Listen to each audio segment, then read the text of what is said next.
Tonight we ask what happens when two boys who were supposed to be enemies become brothers instead. What if, on the night the Potters died, Sirius Black made a different choice? Not the choice to hunt Peter Pettigrew, but the choice to protect his godson first. What if Sirius reached Godric's Hollow before Hagrid took the baby from the ruins and brought him to the one family member he believed would keep a child safe, regardless of politics? What if Harry Potter grew up at Malfoy Manor, in the bedroom next to Draco Malfoy's, raised by Narcissa Black Malfoy, who was Sirius's cousin, who was a mother before she was anything else, and who looked at a baby with a lightning scar and saw not the boy who lived, but a child who needed someone? This is the story of two boys who became brothers and then had to decide what brotherhood meant when the world demanded they choose different sides. November 1st, 1981. Sirius arrived at Godric's Hollow before anyone else. He'd felt the wards fall. Every member of the Fidelius network felt it.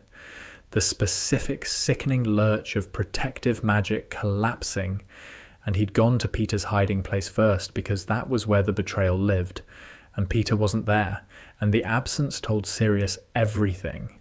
He flew to Godric's Hollow on the motorcycle. The house was ruined. The top floor was gone, blown outward, the walls peeled back like paper, the kind of damage that happened when very powerful magic failed catastrophically. The street was dark. The Muggles hadn't come yet. The Fidelius residue was keeping them away, the last echo of a charm that no longer had a secret to keep. He went inside. James was in the hallway. Sirius didn't look at James for long, because looking at James was going to break something that he needed intact for the next hour. Lily was in the nursery, on the floor, between the crib and the door, which was where someone stood, when they were the last thing between a child and death. The baby was in the crib, alive, crying, with blood on his forehead, a cut, a wound, shaped like lightning. Sirius picked him up. He held Harry James Potter in the ruins of Godric's Hollow, and he made two decisions simultaneously. The first was that he was going to find Peter Pettigrew and kill him. The second was that Harry was not going to be left here. The second decision won. It won because the baby was warm and crying and alive, and because Sirius, who was 21 years old and who had just lost his best friend, understood in the space of a heartbeat that the baby mattered more than the revenge. He took Harry, he got on the motorcycle, he flew. Sirius did not trust Dumbledore with this, not tonight, not while his judgment was this fractured and his grief was this raw. He wasn't sure about Remus yet because the suspicion that the spy was Remus had been planted by Peter and hadn't been uprooted by Peter's absence. To Narcissa, his cousin, the only Black he trusted, which was a low bar given the Black family's history, but which was tonight the only bar that mattered. Narcissa was a mother. She had a son, Draco, 17 months old, 2 months older than Harry. She had a house. She had resources. She had the one thing that Sirius needed someone to have right now, the capacity to keep a baby alive. He landed on the front steps of Malfoy Manor at 3 a.m. and pounded on the door. Narcissa opened it. She was in a dressing gown.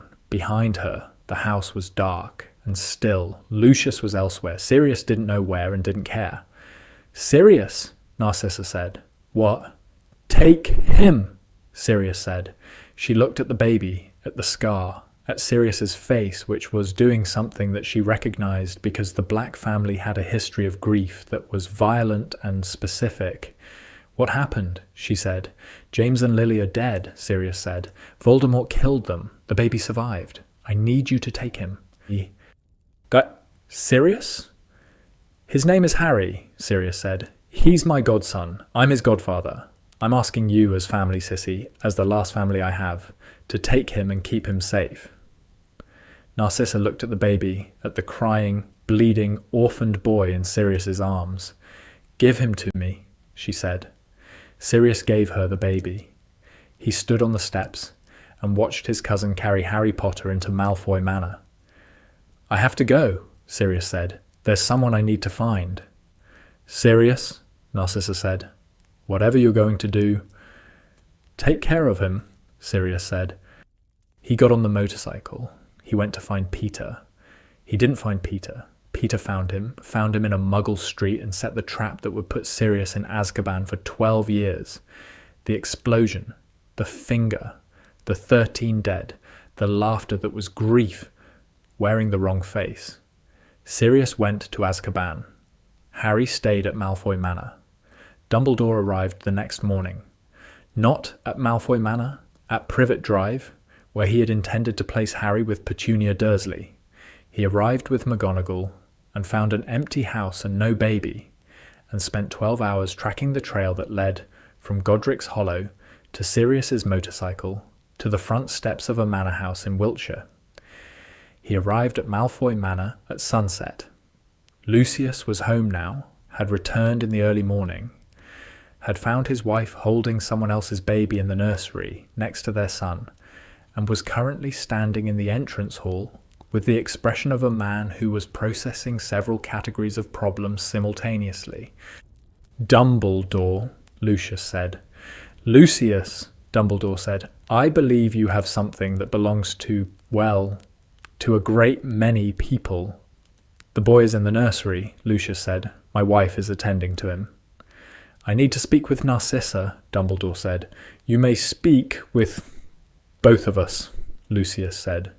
The conversation happened in the drawing room. Narcissa sat with Harry on her lap. She had not put him down since Sirius had given him to her, which was 20 hours ago, and she was not going to put him down now. "The child must go to his mother's relatives," Dumbledore said. "There is a protection, a blood protection, from Lily's sacrifice that can only be anchored through Lily's blood. Petunia Dursley is Lily's sister." "Petunia Dursley is a Muggle," Narcissa said. "She is Harry's aunt," Dumbledore said. "Sirius gave Harry to me," Narcissa said, "as Harry's godfather. The godfather's designation in wizarding law supersedes." "Sirius Black is in Azkaban," Dumbledore said. The room went quiet. "Since this morning," Dumbledore said, "for the murder of Peter Pettigrew and 12 Muggles." Narcissa held the baby tighter. "The godfather's designation is void," Dumbledore said. "Sirius was the executor of the Potter's will. With Sirius incapacitated, the guardianship reverts to the next of kin, which is Petunia Dursley." "No," Narcissa said. "Narcissa." "I said no," Narcissa said. "This child was placed in my care by his godfather. The godfather's designation was made by James Potter, while James Potter was alive and competent. Sirius's subsequent arrest does not retroactively invalidate a legal designation made by a competent wizard." Dumbledore looked at her. At Narcissa Malfoy, née Black, who was 26 years old and who was deploying wizarding legal precedent with the precision of a trained advocate, which she was because black women were educated in the law the way other women were educated in music as a matter of family tradition. "The blood protection," Dumbledore started, "will not function through Petunia Dursley," Narcissa said, "because Petunia Dursley is a Muggle who has expressed publicly and repeatedly her contempt for the wizarding world. A blood ward requires the anchor person to accept the child willingly. Petunia Dursley will not accept Harry willingly. The ward will fail." Dumbledore was quiet. "I will accept him," Narcissa said, "willingly. As family, Sirius is my cousin, and Sirius is Harry's godfather, which makes Harry my family by magical kinship. The blood ward can anchor through the black bloodline, through me." "That is not how the protection was designed." "It is how it can function," Narcissa said. "The ward requires blood connection, willing acceptance, and a home where the child is loved. I am offering all three. Can Petunia Dursley say the same?" Dumbledore sat in the Malfoy drawing room and looked at Narcissa Malfoy holding Harry Potter and considered the situation. The legal argument was sound. The magical argument was not quite right. but not quite wrong either. The blood protection would be weaker through the black connection than through Lily's sister, but it would exist if Narcissa was genuine about the acceptance. The political argument was catastrophic. Harry Potter, raised by Lucius Malfoy, suspected Death Eater, the boy who lived in the house of a man who had served Voldemort. "Lucius," Dumbledore said, "you understand what this means?" "I understand that my wife has made a decision," Lucius said. "I understand that opposing my wife's decisions is a practice I abandoned shortly after our wedding." "You understand that Harry Potter growing up in this house will draw attention," Dumbledore said, "from the Ministry, from the press, from others." "Others," Lucius said. "You mean the remaining Death Eaters?" "I mean everyone who has an interest in Harry Potter's future," Dumbledore said. "Then they will find him well protected," Lucius said. "Malfoy Manor's wards have held for 3 centuries. They will hold for a boy." Dumbledore looked between them at Narcissa, whose decision was written on her face in the language of a mother who has decided, at Lucius, whose calculation was less maternal, but whose conclusion was the same. The boy who lived in the Malfoy household was a political asset of incalculable value. "I will require oversight," Dumbledore said. "Regular checks, access to Harry." "Agreed," Narcissa said. "And when Harry turns 11, he will attend Hogwarts," Narcissa said, "as every wizard child does." Dumbledore stood. He looked at the baby on Narcissa's lap, at Harry James Potter, who was 15 months old, and who had no idea that the trajectory of his entire life had just been decided by a woman who was not his mother, but who was holding him like one. "Take care of him," Dumbledore said. "I will," Narcissa said. Dumbledore left. The door closed behind him. Narcissa looked at Lucius. "We have 2 sons now," she said. Lucius looked at the baby, at the scar. "We have 2 sons," he agreed. His voice was controlled. His face was the Malfoy face, composed, managed, the presentation of a person who had made a calculation and committed to its outcome. The calculation was not warm, but it was committed. The childhood. Ages 1 to 5. Harry and Draco grew up together. The Malfoy household did not do equals, not even between children of the same parents, which Harry was not. Draco was the Malfoy heir. Harry was the ward, the cousin once removed by magical kinship, the boy with the scar who lived in the bedroom next to Draco's and who was, from the earliest age, treated with the careful, measured attention of a family that understood his political value without quite understanding what to do with a child who didn't match their ideology. Harry was a half-blood. In the Malfoy household, this was a problem. Narcissa managed it, how she managed everything, with the composed, practical intelligence of a woman who had grown up in a family considerably crazier than the one she'd married into. Harry's blood status was not discussed. Harry's parentage was acknowledged.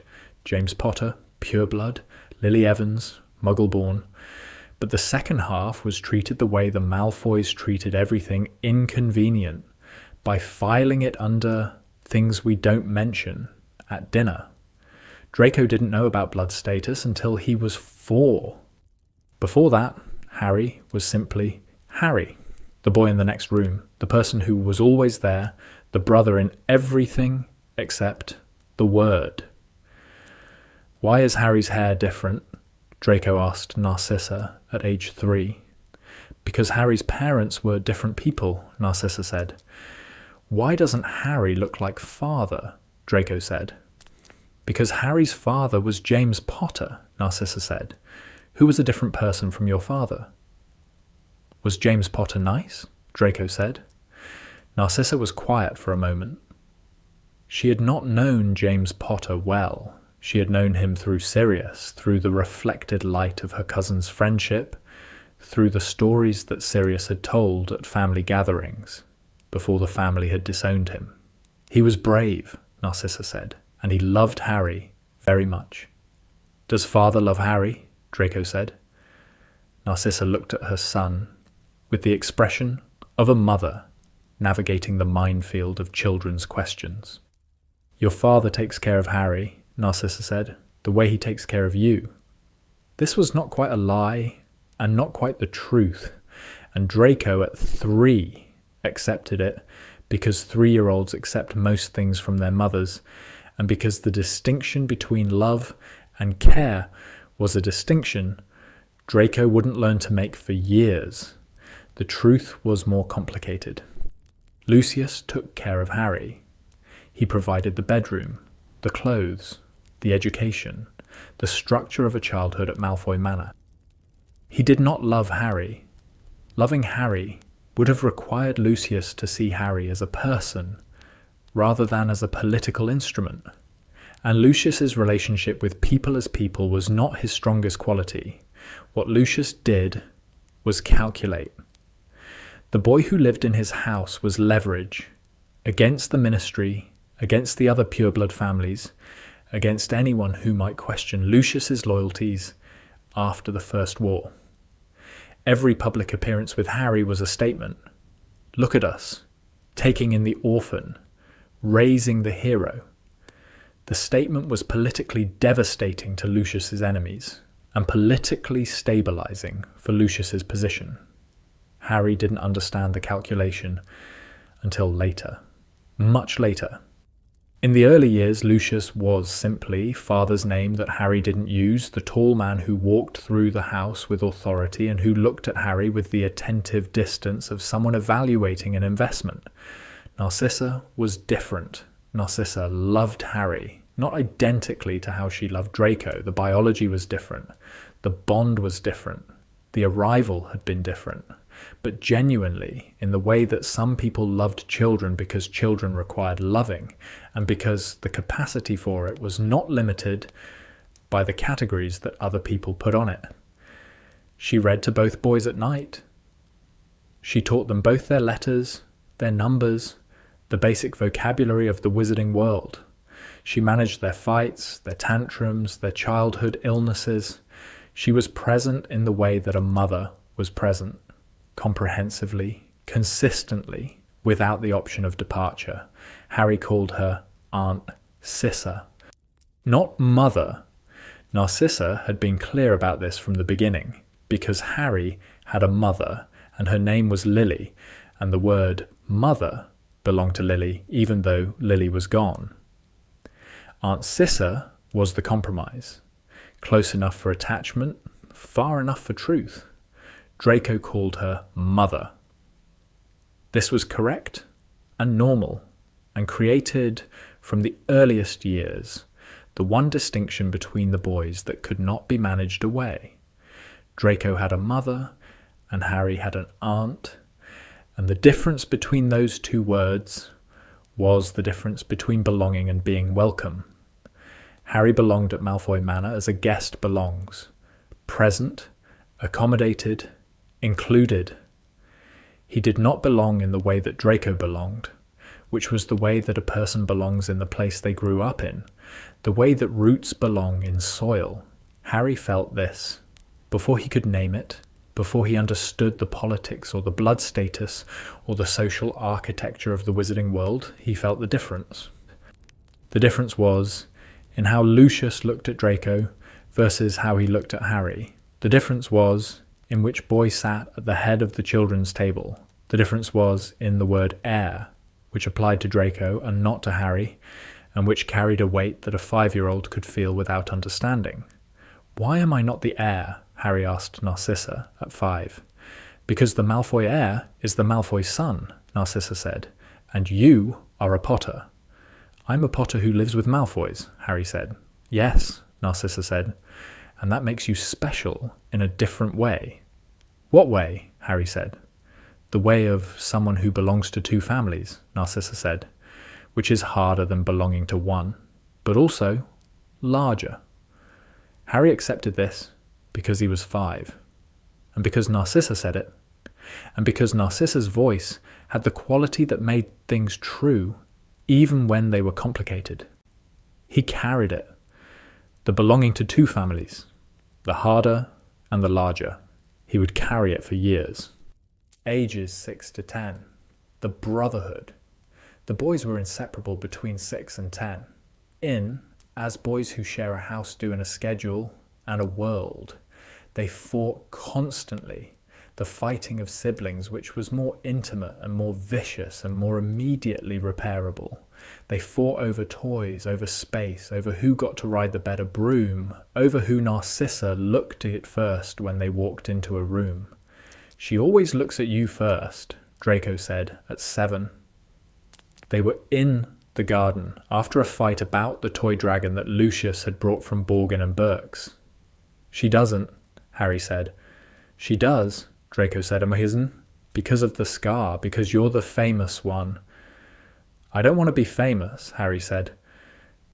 Well, you are, Draco said, and she looks at you first because she worries about you more. That's not... It is, Draco said. She worries about you because you're the one who's not supposed to be here. The sentence landed. Harry felt it land, the truth of it, the cruelty of it, the specific hurt of a 7-year-old hearing from his brother that his presence was conditional. I'm sorry, Draco said, immediately without hesitation, because the cruelty had been instinctive and the remorse was equally instinctive, and Draco at 7 was a person who struck and then regretted the striking almost before the blow landed. It's fine, Harry said. It's not, Draco said. I didn't mean... You did mean it, Harry said. You meant it, and it's true, and it's fine. They sat in the garden. The toy dragon lay between them, forgotten. You're my brother, Draco said. That's not conditional. I don't care about the other stuff. What other stuff? Harry said. The blood stuff, Draco said. Father talks about it sometimes. Pure blood, half-blood. I don't understand most of it. What does he say? Harry said. He says some families are older than others, Draco said, and that the old families have responsibilities. Responsibilities for what? Harry said. I don't know, Draco said. He doesn't explain it to me. He just says it's important. Harry sat with this. The blood stuff. The thing that Lucius talked about and that Narcissa didn't talk about, and that lived in the silences of the Malfoy household like a furniture piece that everyone walked around. Do you think it's important? Harry said. I think Father thinks it's important, Draco said, which is different. 7 years old, and already making the distinction between what his father believed and what he believed, which was the first sign that Draco Malfoy was going to be a more complicated person than anyone expected. You're my brother, Draco said again. Okay? Okay, Harry said. They picked up the toy dragon. They shared it. The fight was over. The fights were always over quickly because the boys had the resilient quality of siblings who fought and forgave as a continuous process rather than as separate events. Lucius began training them at 8. Not in magic, the trace made underage magic detectable, and Lucius was not going to draw ministry attention to the household for something as mundane as early education. Training in other things. Etiquette. Political awareness.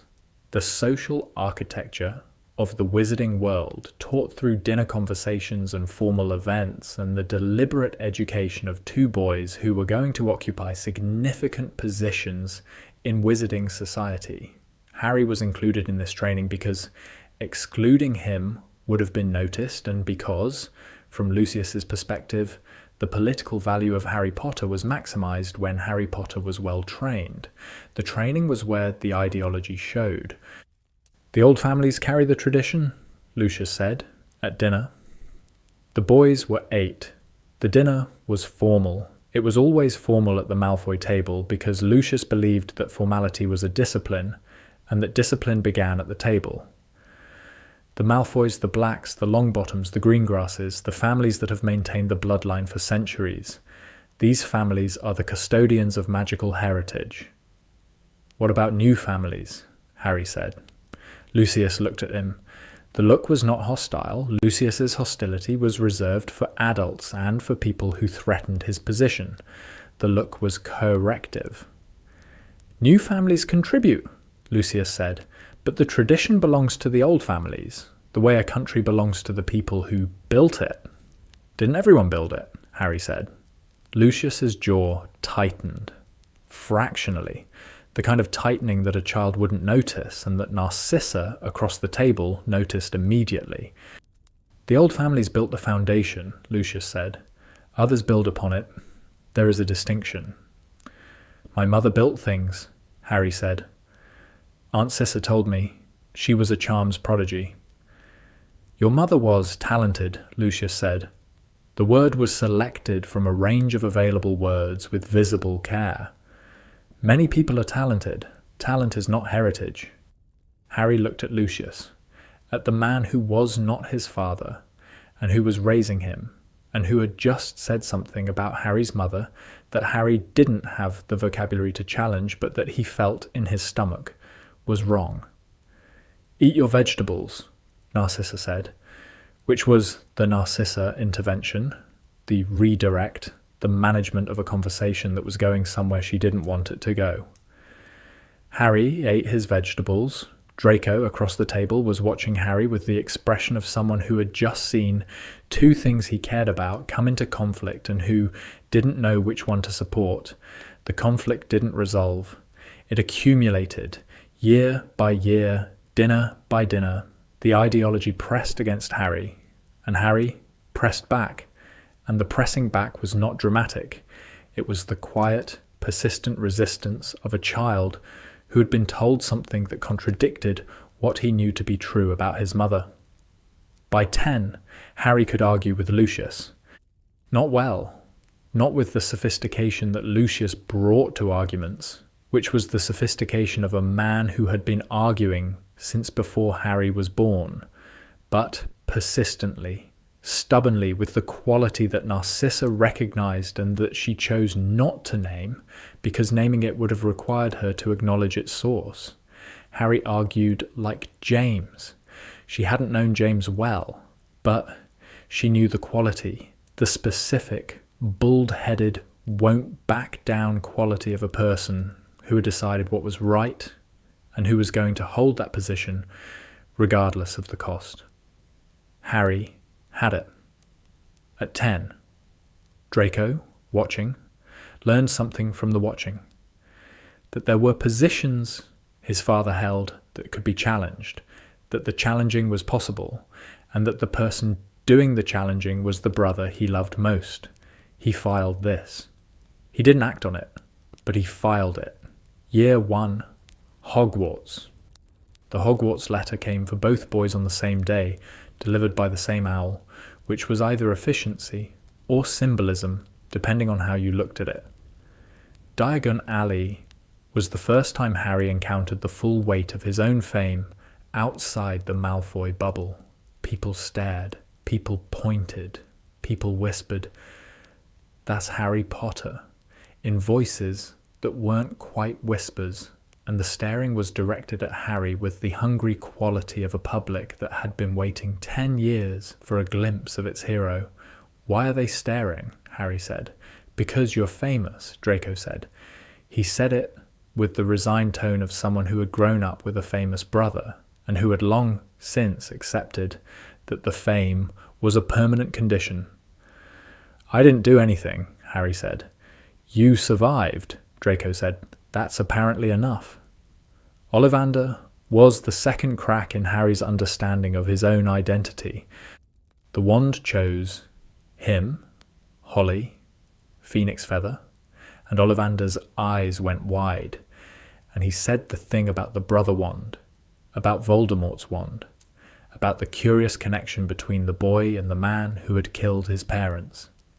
Harry stood in Ollivander's shop and held the wand, and felt the warmth of it and the wrongness of the connection, which was a warmth that came from the same place as the scar, which was a place Harry had learned not to touch.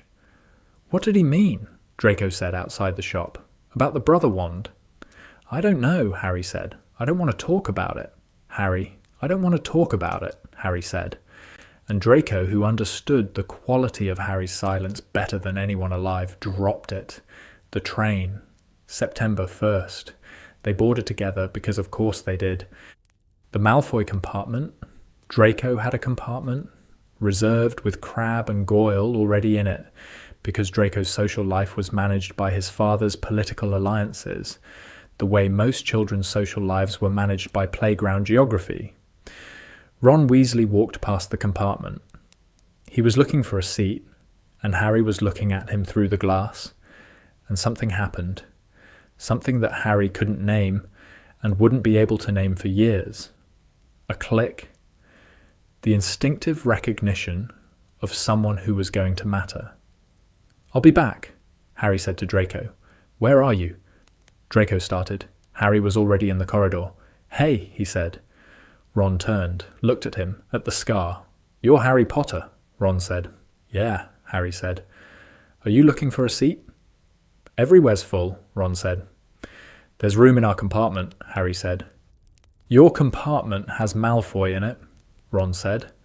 "I mean, the other Malfoy, your—" He tripped over the word. "Brother?" "He's fine," Harry said. "Come on." Ron came.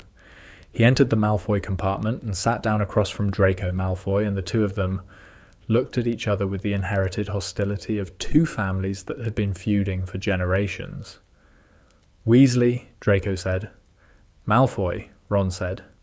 Harry invited him, Draco said, to no one in particular. "Apparently."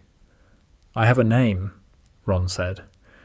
"I'm aware," Draco said. "Ron Weasley, your father works at the Ministry." "My father is head of the Misuse of Muggle Artifacts Office," Ron said, with the defensive pride of someone who has heard his father's job dismissed and who is prepared for it to happen again. "Which is a real department," Harry said, before Draco could respond. "With real work." Draco looked at Harry. Harry looked back. The look between them carried the weight of 10 years of brotherhood and the nonverbal communication system that siblings develop. "Don't. I'm watching. This matters to me." "I'm sure it is," Draco said. His tone was controlled. Not warm. Draco didn't do warm with strangers. But controlled, which was a choice. And Harry recognized the choice because he'd spent 10 years watching Draco make choices about how to treat people. Ron sat in the compartment and ate a sandwich and talked to Harry about Quidditch and looked at Draco with the wary uncertainty of someone who had been told all his life that Malfoys were the enemy and who was finding it difficult to maintain the position when the Malfoy in front of him was being merely cold rather than cruel. Hermione came later. The toad. Neville. Has anyone seen a toad? Neville Longbottom's lost one. Draco looked at her. "Who are you?" "Hermione Granger," she said. "And you are?" "Draco Malfoy," Draco said. "Are you related to Harry?" She said, looking between them. "He's my brother," Draco said. "Not ward, not foster brother, not any of the qualified terms that Lucius would have used. Brother." Harry looked at Draco. The word, in that context, in front of strangers, was a choice, a significant one. "Your brother," Hermione said, "but you have different surnames." "It's complicated," Harry said. "I like complicated," Hermione said. She sat down without being invited, which was very Hermione, and she started asking questions about Hogwarts and magic and whether anyone had started reading the textbooks yet. Draco looked at her with the expression of someone encountering a force of nature and not being sure whether to be impressed or overwhelmed. "She talks a lot," Draco said quietly to Harry. "I know," Harry said. "I like it." "You like everything I don't understand," Draco said. "That's what brothers do," Harry said. "The sorting." This was the crisis point that everyone, Narcissa, Lucius, Dumbledore, Snape, had been anticipating for 10 years. Draco went first. The hat went on, considered briefly, and said, "Slees ithike I ar in." Draco walked to the Slytherin table with the confidence of someone who had expected this and who was pleased with the confirmation. Harry went up. The hat went on. "Interesting," the hat said. "Very interesting." Harry gripped the stool. You've been raised in a Slytherin household, the Hat said. You've absorbed the methods, the thinking, the social architecture. There's considerable cunning in you, resourcefulness, the willingness to use available tools. Harry waited, but underneath that, underneath the Malfoy education and the pure-blood culture and the training, there's something else, something older, something that was there before Narcissa Malfoy took you in. What? Harry thought. Courage, the Hat said. The specific, stubborn, won't-back-down courage of someone who has been told what to believe and who has quietly, persistently, over years, decided that the telling is wrong. You've been arguing with Lucius Malfoy since you were 8 years old, not because you want conflict, because you can't accept unfairness. I don't want to argue with my family, Harry thought. No, the Hat said, you don't, but you will. Because the thing in you that can't accept unfairness is going to put you on one side of a divide that your family is on the other side of. And the question is where you want to be when that happens. I want to be with Draco, Harry thought. That may not be possible, the Hat said, not forever. But I can put you where you need to be, where the courage can grow into what it needs to become. Slytherin, Harry thought. Put me in Slytherin, with Draco, please. I could, the Hat said, and you would do well there. You have the skills, but Slytherin would give you the tools you already have. What you need is the tools you don't have yet. Which are, Harry thought, the willingness to stand alone, the Hat said, the courage to be the person who walks away from the table. You can't learn that in Slytherin, because Slytherin teaches you to stay at the table. I don't want to leave my brother, Harry thought. You're not leaving him, the Hat said. You're becoming someone who can help him from the outside. Gryffindor! The hall reacted. The Gryffindors cheered. The Slytherins were quiet. And Draco, at the Slytherin table, looked at Harry with an expression that Harry had never seen on his face before, and that Harry would see many times in the years to come. The expression of someone watching the person they loved most walk in a direction they couldn't follow. Harry walked to the Gryffindor table and sat down next to Ron Weasley and across from Hermione Granger, and he did not look back at the Slytherin table because looking back would have been looking at the crack, and the crack was already widening. Year 1. The distance. The first year was about the distance. Hogwarts was a school, and the boys saw each other daily, in classes, in corridors, in the Great Hall. Physical proximity was constant. The distance was emotional, social, structural, the distance of two people in different houses who had grown up sharing a bedroom and who now shared a castle that was designed to separate them along exactly the lines that their childhood had blurred. Harry ate at the Gryffindor table, Draco ate at the Slytherin table. They sat 50 feet apart in the Great Hall, and the 50 feet was the width of a world. You could sit with us, Ron said. I know, Harry said. But you keep looking over there, Ron said. He's my brother, Harry said. He's a Malfoy, Ron said. Both things are true, Harry said.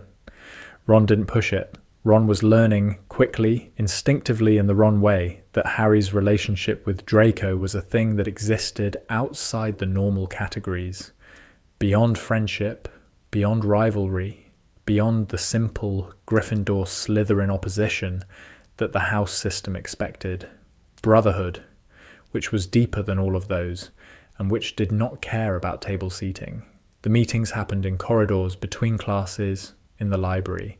Harry and Draco finding each other in the margins of the school structure, because the structure didn't have a place for them and they had to make one.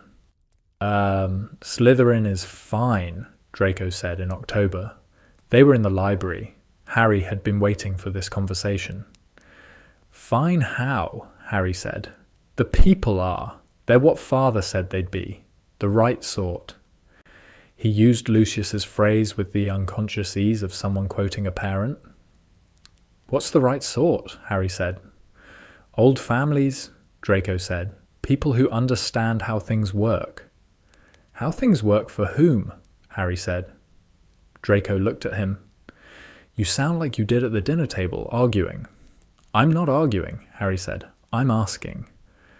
You're arguing by asking, Draco said. It's your favourite trick. It's not a trick, Harry said. It's a genuine question. The right sort is the sort that maintains the traditions, Draco said. The families that have been here for centuries, that built the institutions that... That didn't include my mother, Harry said. The library was quiet around them. That's not what Draco started. It is, though, Harry said.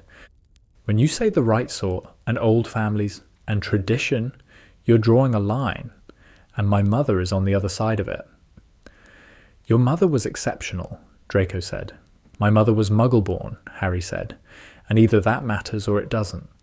You can't say she was exceptional, and also say that the system that would have excluded her was correct. Draco was quiet. You sound like father when you talk about the right sort, Harry said, and I love you and I love Aunt Cissa and I even tolerate your father. But he's wrong about this, and you know he's wrong because you've been watching me argue with him for 3 years.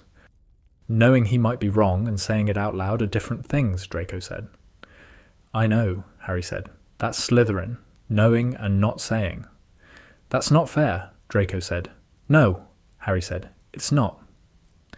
They sat in the library with the argument between them. Not resolved, it was never going to be resolved in a single conversation. It was going to be resolved over years, through the accumulation of conversations and events and the grinding pressure of a world that was going to force them to choose. But not today. Today they were 11, and the argument was the argument, and the brotherhood was the brotherhood, and the two things existed side by side the way they had since Harry was a baby in Narcissa's arms. Want to go to Quidditch practice? Draco said. You're on the Slytherin team, Harry said. I can't watch your practice. Who's going to stop you? Draco said. The Slytherin team captain, Harry said. The Slytherin team captain answers to the Malfoy name, Draco said. Come on. Harry went. He watched Draco practice. He sat in the Slytherin stands in Gryffindor robes, and nobody said anything about it because Draco Malfoy had said nobody was going to say anything about it. This was the Malfoy power, the power of a name that opened doors and closed mouths. Harry benefited from it. Harry was also, he was beginning to understand, uncomfortable with it. The discomfort was new. The discomfort was Gryffindor, the friendship with Ron and Hermione. In another timeline, the three of them would have bonded over a troll in a bathroom. In this timeline, the bonding was slower, more complicated, and shaped by the fact that one of the three had grown up in a house that Ron's family considered the embodiment of everything wrong with the wizarding world. Your family hates mine, Harry said to Ron in November. My family doesn't know yours, Ron said. They know the Malfoys, Harry said. The Malfoys aren't your family, Ron said, and then immediately, sorry, I didn't mean they are my family, Harry said. Narcissa raised me. Draco's my brother. That's not negotiable. Ron was quiet. But I'm also Harry Potter, Harry said. I'm also James and Lily's son. I don't agree with everything the Malfoys believe. I don't agree with most of it. Then why do you live there? Ron said. Because Sirius gave me to Narcissa, Harry said. On the night my parents died, before he was arrested, he gave me to his cousin because he trusted her to keep me safe. And has she? Ron said. Yes, Harry said. She has. Ron looked at him with the expression of someone processing something that didn't fit the categories he'd been given. Ron's categories were clear. Malfoy's bad, Weasley's good, the world divided along predictable lines. Harry was sitting in front of him, challenging every line. All right, Ron said. All right, you're Harry. The Malfoys are your family. I can work with that. Can you? Harry said. I'm not promising to like Draco, Ron said. I'm not asking you to, Harry said. Good, Ron said, because he's very Malfoy. He's also very Draco, Harry said, and the two aren't always the same thing. I don't know what that means yet, Ron said. You will, Harry said. Hermione's integration was different. Hermione didn't have the Weasley-Malfoy feud to navigate. What Hermione had was a Muggle-born's perspective on a boy who had grown up in the house of pure-blood supremacy. You were raised by people who believe my kind shouldn't learn magic, Hermione said in the library in December. She was direct about it because Hermione was direct about everything. Lucius believes that, Harry said. Narcissa is more complicated. Complicated how? Hermione said. She believes that magical heritage matters, Harry said. But she also raised me, and I'm half-blood, and she loves me. And the loving me while believing heritage matters is a contradiction she's been living with for 10 years. Is it a contradiction, Hermione said, or is it just compartmentalization? Both, Harry said. Probably. And Draco? Hermione said. Draco is figuring it out, Harry said. He repeats what his father says because that's what children do, but he's not. He's not his father. He's not sure yet what he is. And you, Hermione said, what are you? Harry looked at her. At Hermione Granger, who was 11, and who was asking the question that Harry had been trying to answer for 10 years. I'm someone who grew up in a house where half of what I was told was wrong, Harry said, and who's trying to figure out which half. That sounds exhausting, Hermione said. It is, Harry said. Would you like to help? Help how? She said. Be my friend, Harry said. Be the person who tells me when I'm repeating Malfoy things without realizing it. You do that, she said. More than I'd like, he said. The education goes deep. I catch myself saying things, thinking things that I know are wrong but that feel normal because I grew up hearing them. Like what? She said. Like assuming that old families know better, he said. Like thinking of Muggle-borns as new rather than equal. Like the way I walk into a room expecting it to reorganize around me because that's what rooms did at the manor. You do walk into rooms like that, she said. I know, he said. I'm working on it. I'll help, she said. I'll be very direct about it. I wouldn't expect anything else, he said. The friendship grew. Something more deliberate than a crisis-forged bond, more chosen, built on the daily work of 2 Gryffindors helping a third unlearn the things he'd absorbed in a Slytherin household. Year 2, the word. Draco called Hermione Mudblood in September of 2nd year. He did it on the Quidditch pitch, in front of both teams, in the middle of an argument about brooms that had escalated the way arguments between Slytherins and Gryffindors escalated, quickly, loudly, with the accumulated pressure of institutional rivalry. The word came out of Draco's mouth and the pitch went quiet, and Harry, who was standing 10 feet away, felt the word land in him like a physical impact. He had heard the word before. At the manor, in conversations between Lucius and his associates, in the background noise of a household where the ideology was ambient, he had heard it used casually, almost affectionately, how insiders used their vocabulary without examining it. He had never heard Draco use it, not once, in 10 years. Harry walked across the pitch. The teams parted around him. What did you say? Harry said. Draco looked at him. The expression on Draco's face was, Harry knew every expression Draco had. He'd been reading Draco's face since before he could read words. This expression was new.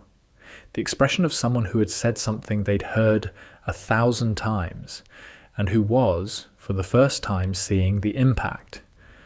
Harry, I didn't... Draco started. Say it again, Harry said. Say it to me. I wasn't talking to you, Draco said. You were talking about my friend, Harry said. You were calling my friend a word that means she doesn't belong, in front of everyone. It's just a word. "It's not just a word," Harry said. "It's the word your father uses. It's the word that means people like my mother shouldn't have had magic. It's the word that means people like Hermione should go back to the Muggle world." Draco's face was going through things. Multiple things. The recognition of what he'd done. The embarrassment of being confronted publicly. The specific, complicated shame of someone who had deployed a weapon without thinking about who was standing in the blast radius. "I grew up hearing that word," Harry said. "In our house, at our dinner table, from our father." He used our deliberately, the shared possession, the reminder that whatever Draco had absorbed, Harry had been in the same room. "And I've spent 10 years deciding that the word is wrong," Harry said. "That the thinking behind it is wrong. That everything it represents is wrong. And I thought you were deciding the same thing." "I am," Draco said. "Then don't say it," Harry said. "Not to her, not to anyone, not ever." Draco looked at Hermione, who was standing behind Ron with her face set in the expression of someone who had just been struck and who was deciding how to respond. "Granger," Draco said. "Don't apologize to me," Hermione said. Her voice was controlled. "I don't need your apology. I need you to not say it again." The pitch was very quiet. "I won't," Draco said. He didn't. For the rest of the year, for the rest of school, Draco Malfoy did not use that word again. The ideology was still deep. The ideology was deep, planted by Lucius over years, rooted in the culture that Draco had grown up in. But the word, the deployment of the word at a person, in public with Harry watching, that stopped. It stopped because Draco loved Harry more than he loved the ideology, which was not the same as rejecting the ideology, but it was a start. Let us know what you'd like to see next. Year 3. Sirius. When Sirius escaped from Azkaban, Harry already knew the truth. Dumbledore had been careful about this, controlled about the information, managing the narrative the way Dumbledore managed everything. Harry knew because Narcissa had told him. She told him at age 9, sitting in the sunroom at the manor on a Sunday afternoon, while Draco was at a playdate with the Goyle boy, and Lucius was at the ministry. "Sirius brought you to me," Narcissa said. "Narcissa, on the night your parents died, he came to my door at 3 a.m. with you in his arms, and he said, 'Take care of him.'" "And you did," Harry said. "I did," Narcissa said. "And then Sirius went to find Peter Pettigrew, and something went wrong, and Sirius was arrested. For murder," Harry said. He'd read the newspaper accounts. Lucius kept a filing system of politically relevant press coverage, and Harry had been reading it since he was 7. "For murder," Narcissa said, "of Peter Pettigrew and 12 muggles." "Did he do it?" Harry said. Narcissa was quiet for a moment. The specific, careful quiet of a woman who was about to say something she'd been carrying for 8 years. "I don't know," she said. "Sirius was volatile, brilliant, and reckless, and capable of enormous love and enormous anger. I don't know if he killed those people. I know he loved your father more than anyone alive. And I know that what happened to your parents would have broken something in him. But you took me from him," Harry said. "If you thought he was dangerous, I didn't think he was dangerous to you," Narcissa said. "I thought he was dangerous to himself. There's a difference." Harry carried this. The distinction between dangerous to you and dangerous to himself. The image of Sirius at 21, grief-broken, making the choice to give Harry to his cousin, before doing the thing that got him arrested. When Sirius escaped, Harry's first thought was not fear. It was curiosity. The school reacted as schools do to escaped criminals.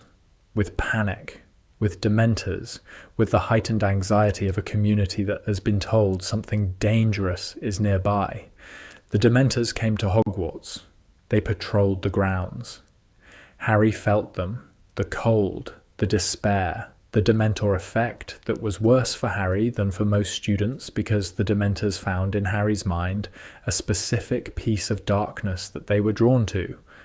"You're having worse reactions than anyone else," Hermione said, after Harry had collapsed for the third time near a Dementor patrol. "The scar," Harry said. "Or something in the scar. They're attracted to it." Lupin taught Harry the Patronus. This was the same in any timeline. The defense professor, the marauder, the man who had been James Potter's friend, teaching James Potter's son to fight Dementors. But the dynamic was different, because Harry had been raised by Narcissa Malfoy, and Lupin was looking at James's son and seeing not just James's face, but the Malfoy Polish, the pure-blood-bearing, the trained composure that was nothing like James, and everything like the family that had raised him.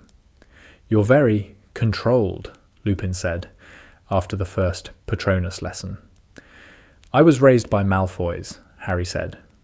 "I know," Lupin said. "It shows."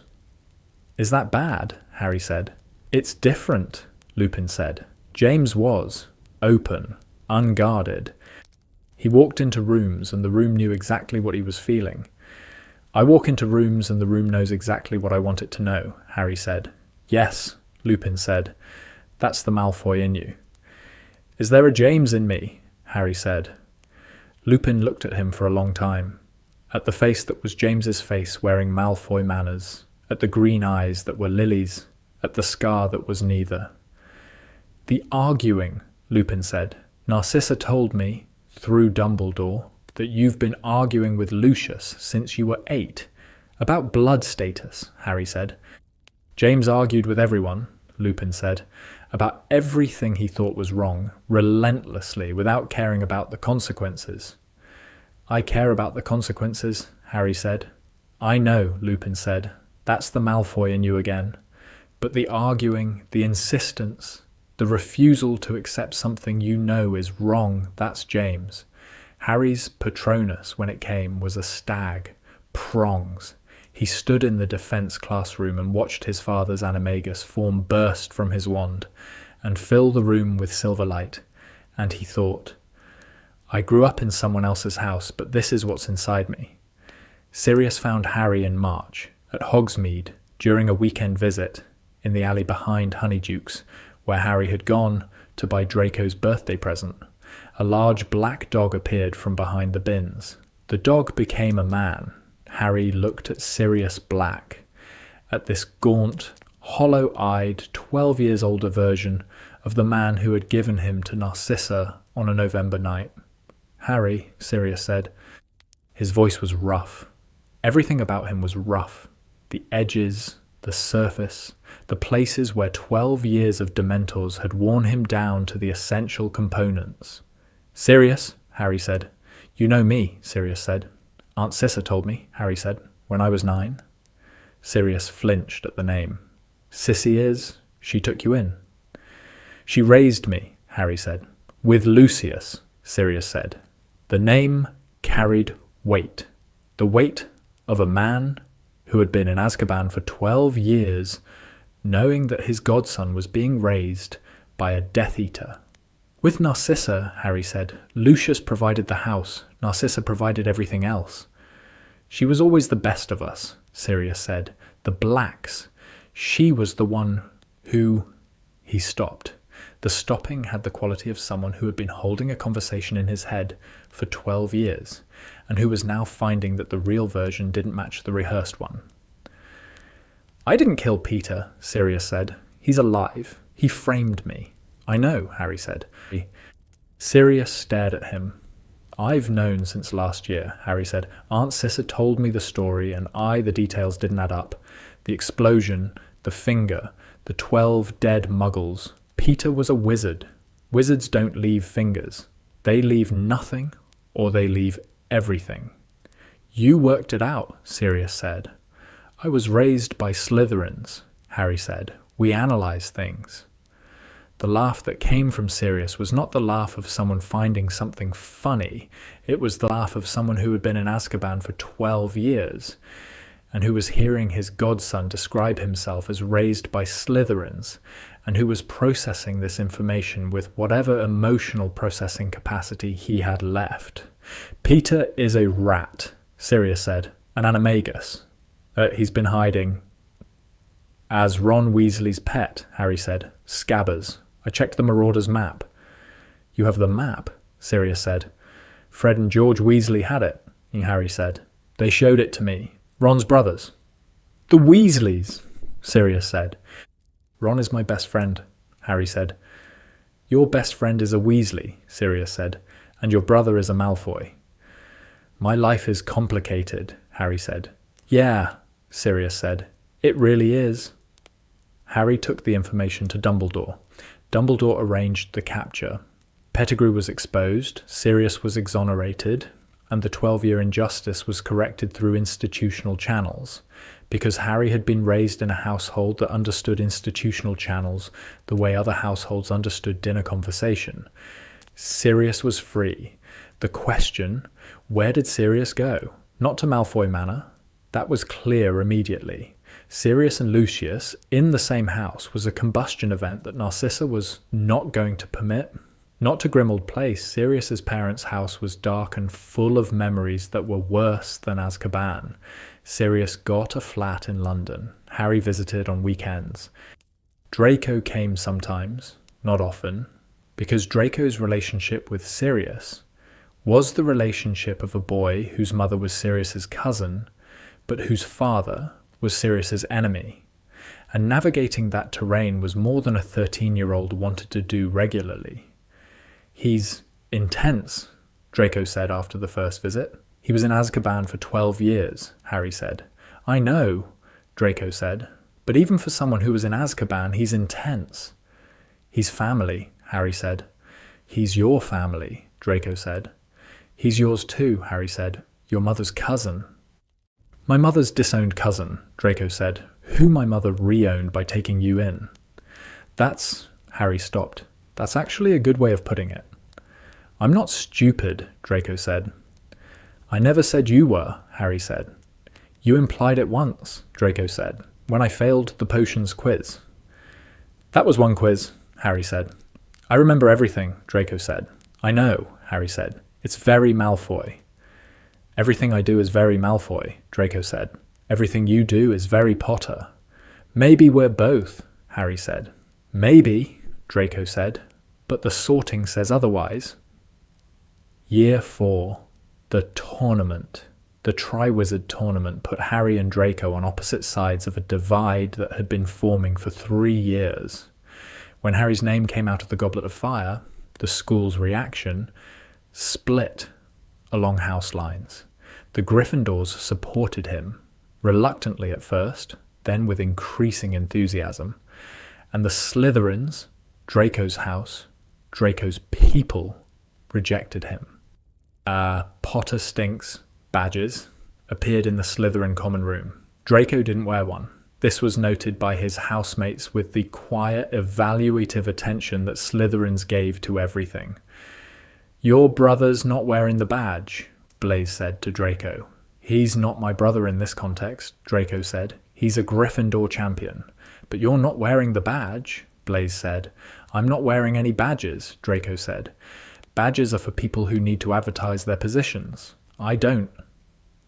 This was the Draco response, the political navigation, the positioning that didn't commit. He didn't support Harry publicly because supporting Harry publicly would have cost him his position in Slytherin. He didn't oppose Harry publicly because opposing Harry publicly would have cost him something more important than position. The 4th year was the year the childhood brotherhood started to translate into adult choices. Harry competed in the tournament. He survived the dragon, the lake, the maze. He touched the cup and the portkey took him to the graveyard and Voldemort returned and Harry came back carrying a dead boy's body and a scar that was on fire and the knowledge that everything was about to change. Cedric Diggory was dead. Harry sat in the hospital wing after the graveyard and Narcissa was there. She'd come immediately, the moment she heard, travelling from the manor, in what must have been record time, and she held him the way she'd held him for 13 years.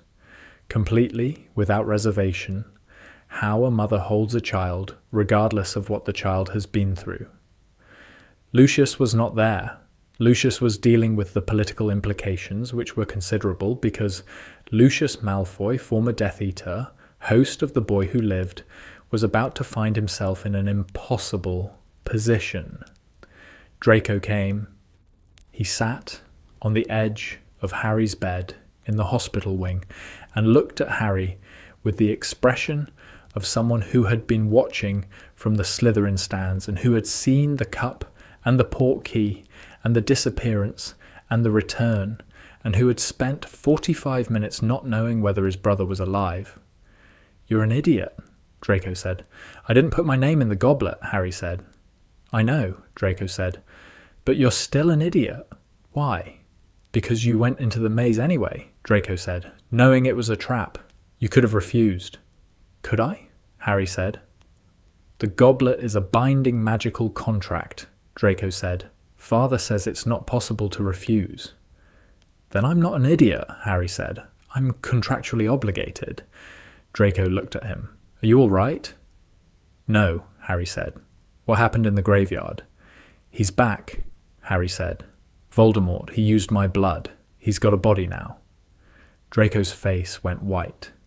Not the performative Malfoy pale, the genuine biological drain of blood from the face that happened when someone heard something that terrified them. "Harry," Draco said. "I know," Harry said. "Father is—" Draco started and stopped, because the sentence he was about to say was, "Father is going to have to choose a side," and the implications of that sentence were too large for a hospital bed at midnight. "I know," Harry said again. They sat together, two brothers in a hospital wing, on the edge of a war that was going to require them to decide whether brotherhood was stronger than everything else. Year 5. The choosing begins. Lucius Malfoy went back to Voldemort.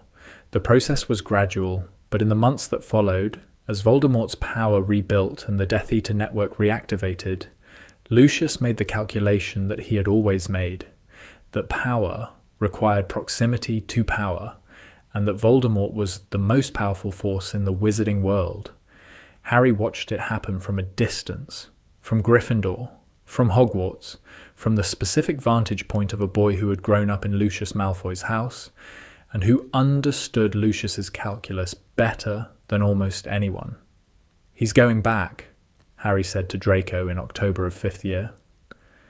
They were in the library. The library had become their territory, the neutral ground, the space between houses, where the brotherhood could exist without the pressure of affiliation. "I know," Draco said. "And your mother," Harry said. "My mother goes where my father goes," Draco said. "Does she want to?" Harry said. Draco looked at the table. "My mother wants to keep her family safe. If keeping the family safe means standing next to my father while he stands next to the Dark Lord, then that's what she does." "And you?" Harry said. "What about me?" Draco said. "What do you want?" Harry said. The question was simple. The answer was not. "I want it to be like it was when we were 7, Draco said, as in the garden, fighting over the toy dragon before any of this." "It can't be like that again," Harry said. "I know," Draco said. "So what do you want?" Harry said again. "I want to not have to choose between my family and my brother," Draco said. "I'm your family too," Harry said. "You're my brother," Draco said. "My family is my parents, my house, my name, and my brother is in a different house and on a different side, and the two sides are going to war." "They don't have to," Harry said. "Yes, they do," Draco said. "You know they do. You've known since 4th year." Harry looked at Draco. At the boy he'd grown up with, the boy who had shared his bedroom at the manor, who had fought him over toy dragons, who had called him brother in front of strangers on the Hogwarts Express. The boy who was now sitting across from him in a library trying to articulate the impossible position of loving someone on the wrong side. "I will never be your enemy," Harry said. "You might have to be," Draco said. "No," Harry said. "Whatever happens, whatever your father does, whatever side you end up on, I will never be your enemy." "That's a very Gryffindor thing to say," Draco said. It's a brother thing to say, Harry said. Draco looked at him. Something moved behind the Malfoy composure, something raw and young and unfinished, the part of Draco that was still the 7-year-old, in the garden saying, "You're my brother. That's not conditional." "Okay," Draco said. "Okay," Harry said. "Okay, you're not my enemy," Draco said. "Even when you should be." "Even when I should be," Harry agreed. They went back to their houses, to their tables, to the 50 feet of great hall that separated Gryffindor from Slytherin. The distance was growing, but the bridge across it, the bridge built from 10 years of shared childhood, and the stubborn refusal of two brothers to let the world's categories tear them apart, the bridge held. For now, year 6, Draco's mission. In 6th year, Voldemort gave Draco a mission: kill Albus Dumbledore. Harry found out through Narcissa. The letter came in October, not through Owlpost, which was monitored, but through a system of magical dead drops that Narcissa had established years ago during the First War, when she'd first learned that private communication was a survival skill. Harry, Draco has been given a task. He cannot complete it. He's not meant to complete it. It is punishment for his father's failures. If you can help him, help him. If you cannot, protect yourself. I love you both. N. Harry read the letter in the Gryffindor dormitory at midnight and felt the floor go out from under him. Draco, his brother, given a mission to kill the headmaster, a mission designed to fail, designed to punish, designed to destroy a boy as payment for his father's debts. He went to Draco. Finding Draco was not difficult. Harry knew where Draco went when things were bad, which was the astronomy tower, because Draco had been going to the astronomy tower since 2nd year, when he needed to be alone and above everything. Draco was on the tower, alone, in the cold. "Your mother wrote to me," Harry said. Draco didn't turn around. "Of course she did." "She told me about the mission," Harry said. "Which mission?" Draco said. His voice had the quality of someone maintaining composure through sheer force of will. "Draco," Harry said, "I know about Dumbledore." The composure cracked. Not visibly, Harry was the only person alive who could have seen it, because the crack was in Draco's shoulders, in the microtension of his jaw, in the specific angle of his head that meant he was managing something that was too big to manage. "I can't do it," Draco said. "I know," Harry said. "He wants me to fail," Draco said. "The Dark Lord. He wants me to fail because my father failed, and this is the price." "Your mother said that," Harry said. "My mother is right about most things," Draco said.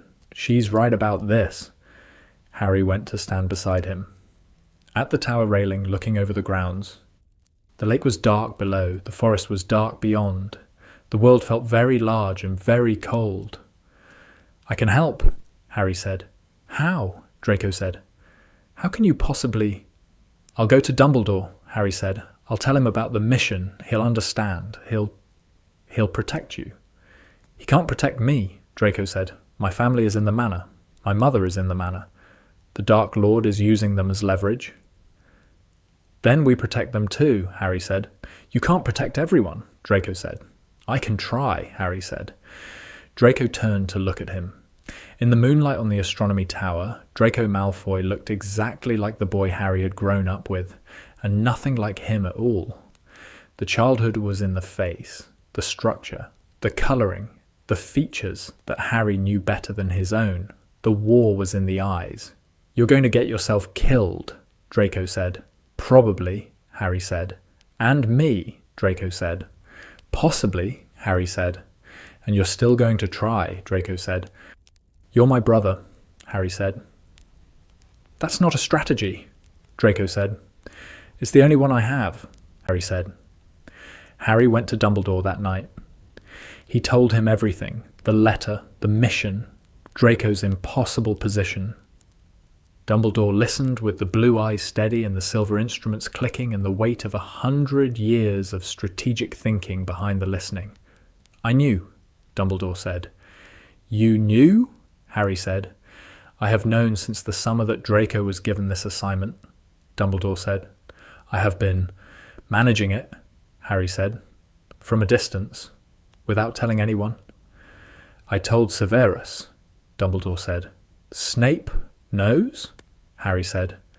Severus has been monitoring Draco since September, Dumbledore said. Severus is in a position to... Snape is a Death Eater, Harry said. Severus is many things, Dumbledore said. A Death Eater is one of them. It is not the most important one. Harry sat with this.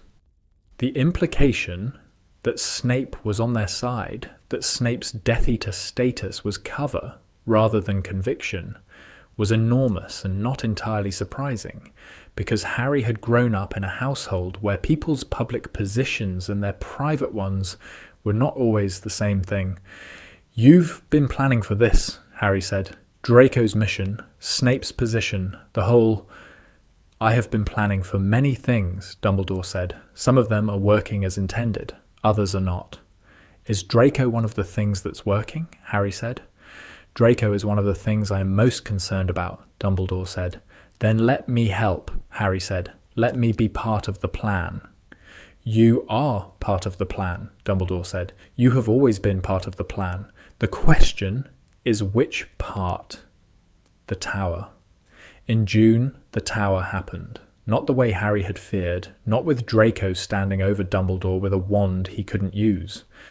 Because Harry had spent months working with Dumbledore and Snape, because Narcissa's letter had accelerated the timeline, because the brotherhood between Harry and Draco had produced a different configuration. Draco told Harry about the vanishing cabinet in March, because he'd decided to trust his brother, which was different and more personal. There's a cabinet, Draco said, in the room of requirement. It connects to one in Borgine and Berks. When it's fixed, the Death Eaters come through. When? Harry said. I've been working on it since September, Draco said. It's almost finished. Then stop fixing it, Harry said. If I stop, the Dark Lord will know, Draco said. He has people watching. If the cabinet isn't functional by June... Your family, Harry said. My family, Draco said. Harry thought.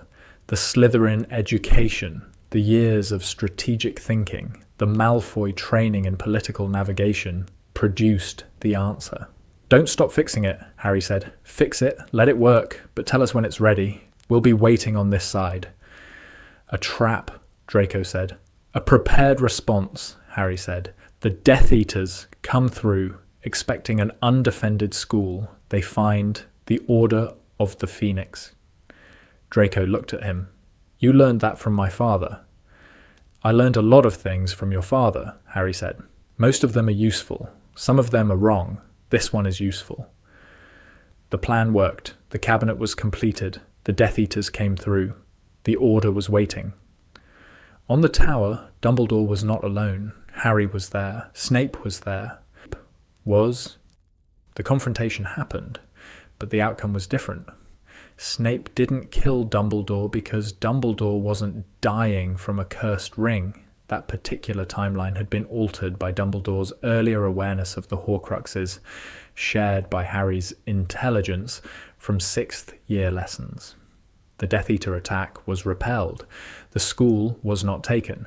Draco stood in the astronomy tower after the fighting and looked at the mark on his arm, the dark mark that Voldemort had burned into him the previous summer, the brand that said he belonged to a side he had just betrayed. It won't come off, Draco said. I know, Harry said. He'll know, Draco said. The Dark Lord. He'll know I betrayed him. Yes, Harry said. My parents? We'll get them out, Harry said. Snape has a plan. Dumbledore has resources. We'll get them out. Promise me, Draco said. I promise, Harry said. You can't promise that, Draco said. You don't have the power to... I promise, Harry said again. Because it's you. And because promises are what brothers do when the situation is impossible. Year 7. The war. The war came, and the brothers were on the same side, which was the side that didn't include Lucius Malfoy. Narcissa was extracted. Snape's network, which was considerably more extensive than anyone except Dumbledore had known, managed the extraction, a complex multi-step operation that moved Narcissa from Malfoy Manor to a safe house in the north of England in the space of 48 hours. Lucius was not extracted. Lucius had chosen. The choice was Voldemort, not out of loyalty, which Lucius had never felt for anyone except his family, but out of the calculation that Voldemort's side would win, and that being on the winning side was the only way to preserve what remained of the Malfoy legacy. The calculation was wrong. But Lucius didn't know that yet. Draco lived the war in the space between sides. He was marked. The dark mark was on his arm, permanent, identifying him as Voldemort's regardless of his actual allegiance. He was also, by the specific configuration of events, working with the Order, providing intelligence that only someone raised in the Death Eater world could provide. "I know the houses," Draco said at an Order meeting.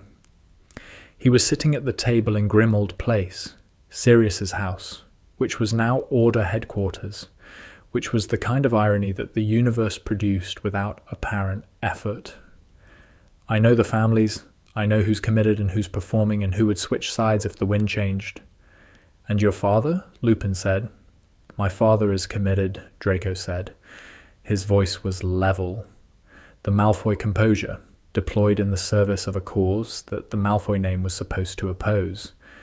He believes Voldemort will win because he needs to believe it. His entire life is built on the assumption that the pureblood structure will prevail. "And your mother?" Sirius said. "My mother," Draco said, "is in a safe house in Northumberland reading 3 books a day and worrying about both of her sons." "Both," Sirius said. "Harry and me," Draco said. "She considers Harry her son." The table absorbed this. The Order of the Phoenix, which included people who had spent their lives opposing everything the Malfoy name stood for, absorbing the fact that Narcissa Malfoy loved Harry Potter as a son.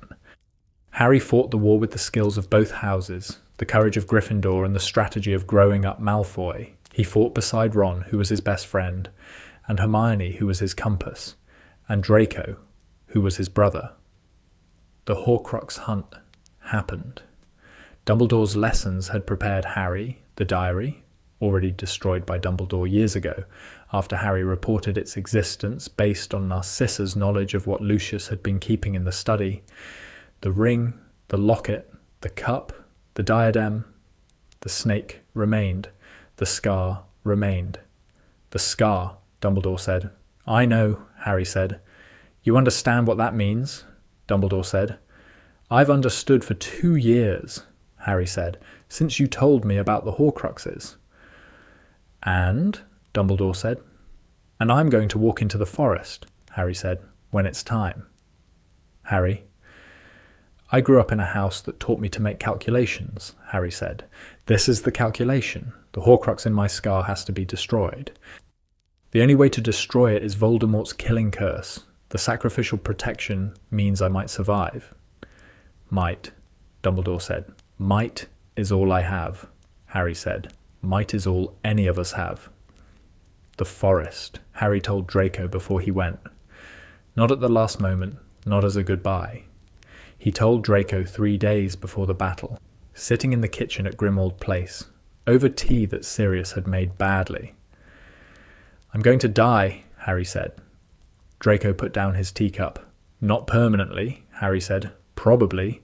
There's a mechanism, the sacrificial protection, the blood magic, it's complicated." "Explain it," Draco said. Harry explained it. The Horcrux in his scar, the killing curse that would target the fragment, the protection that might bring him back. Draco listened with the Malfoy attention, complete, analytical, processing every variable. "The probability," Draco said. "High," Harry said, "based on Dumbledore's analysis." "But not certain," Draco said. "Nothing is certain," Harry said.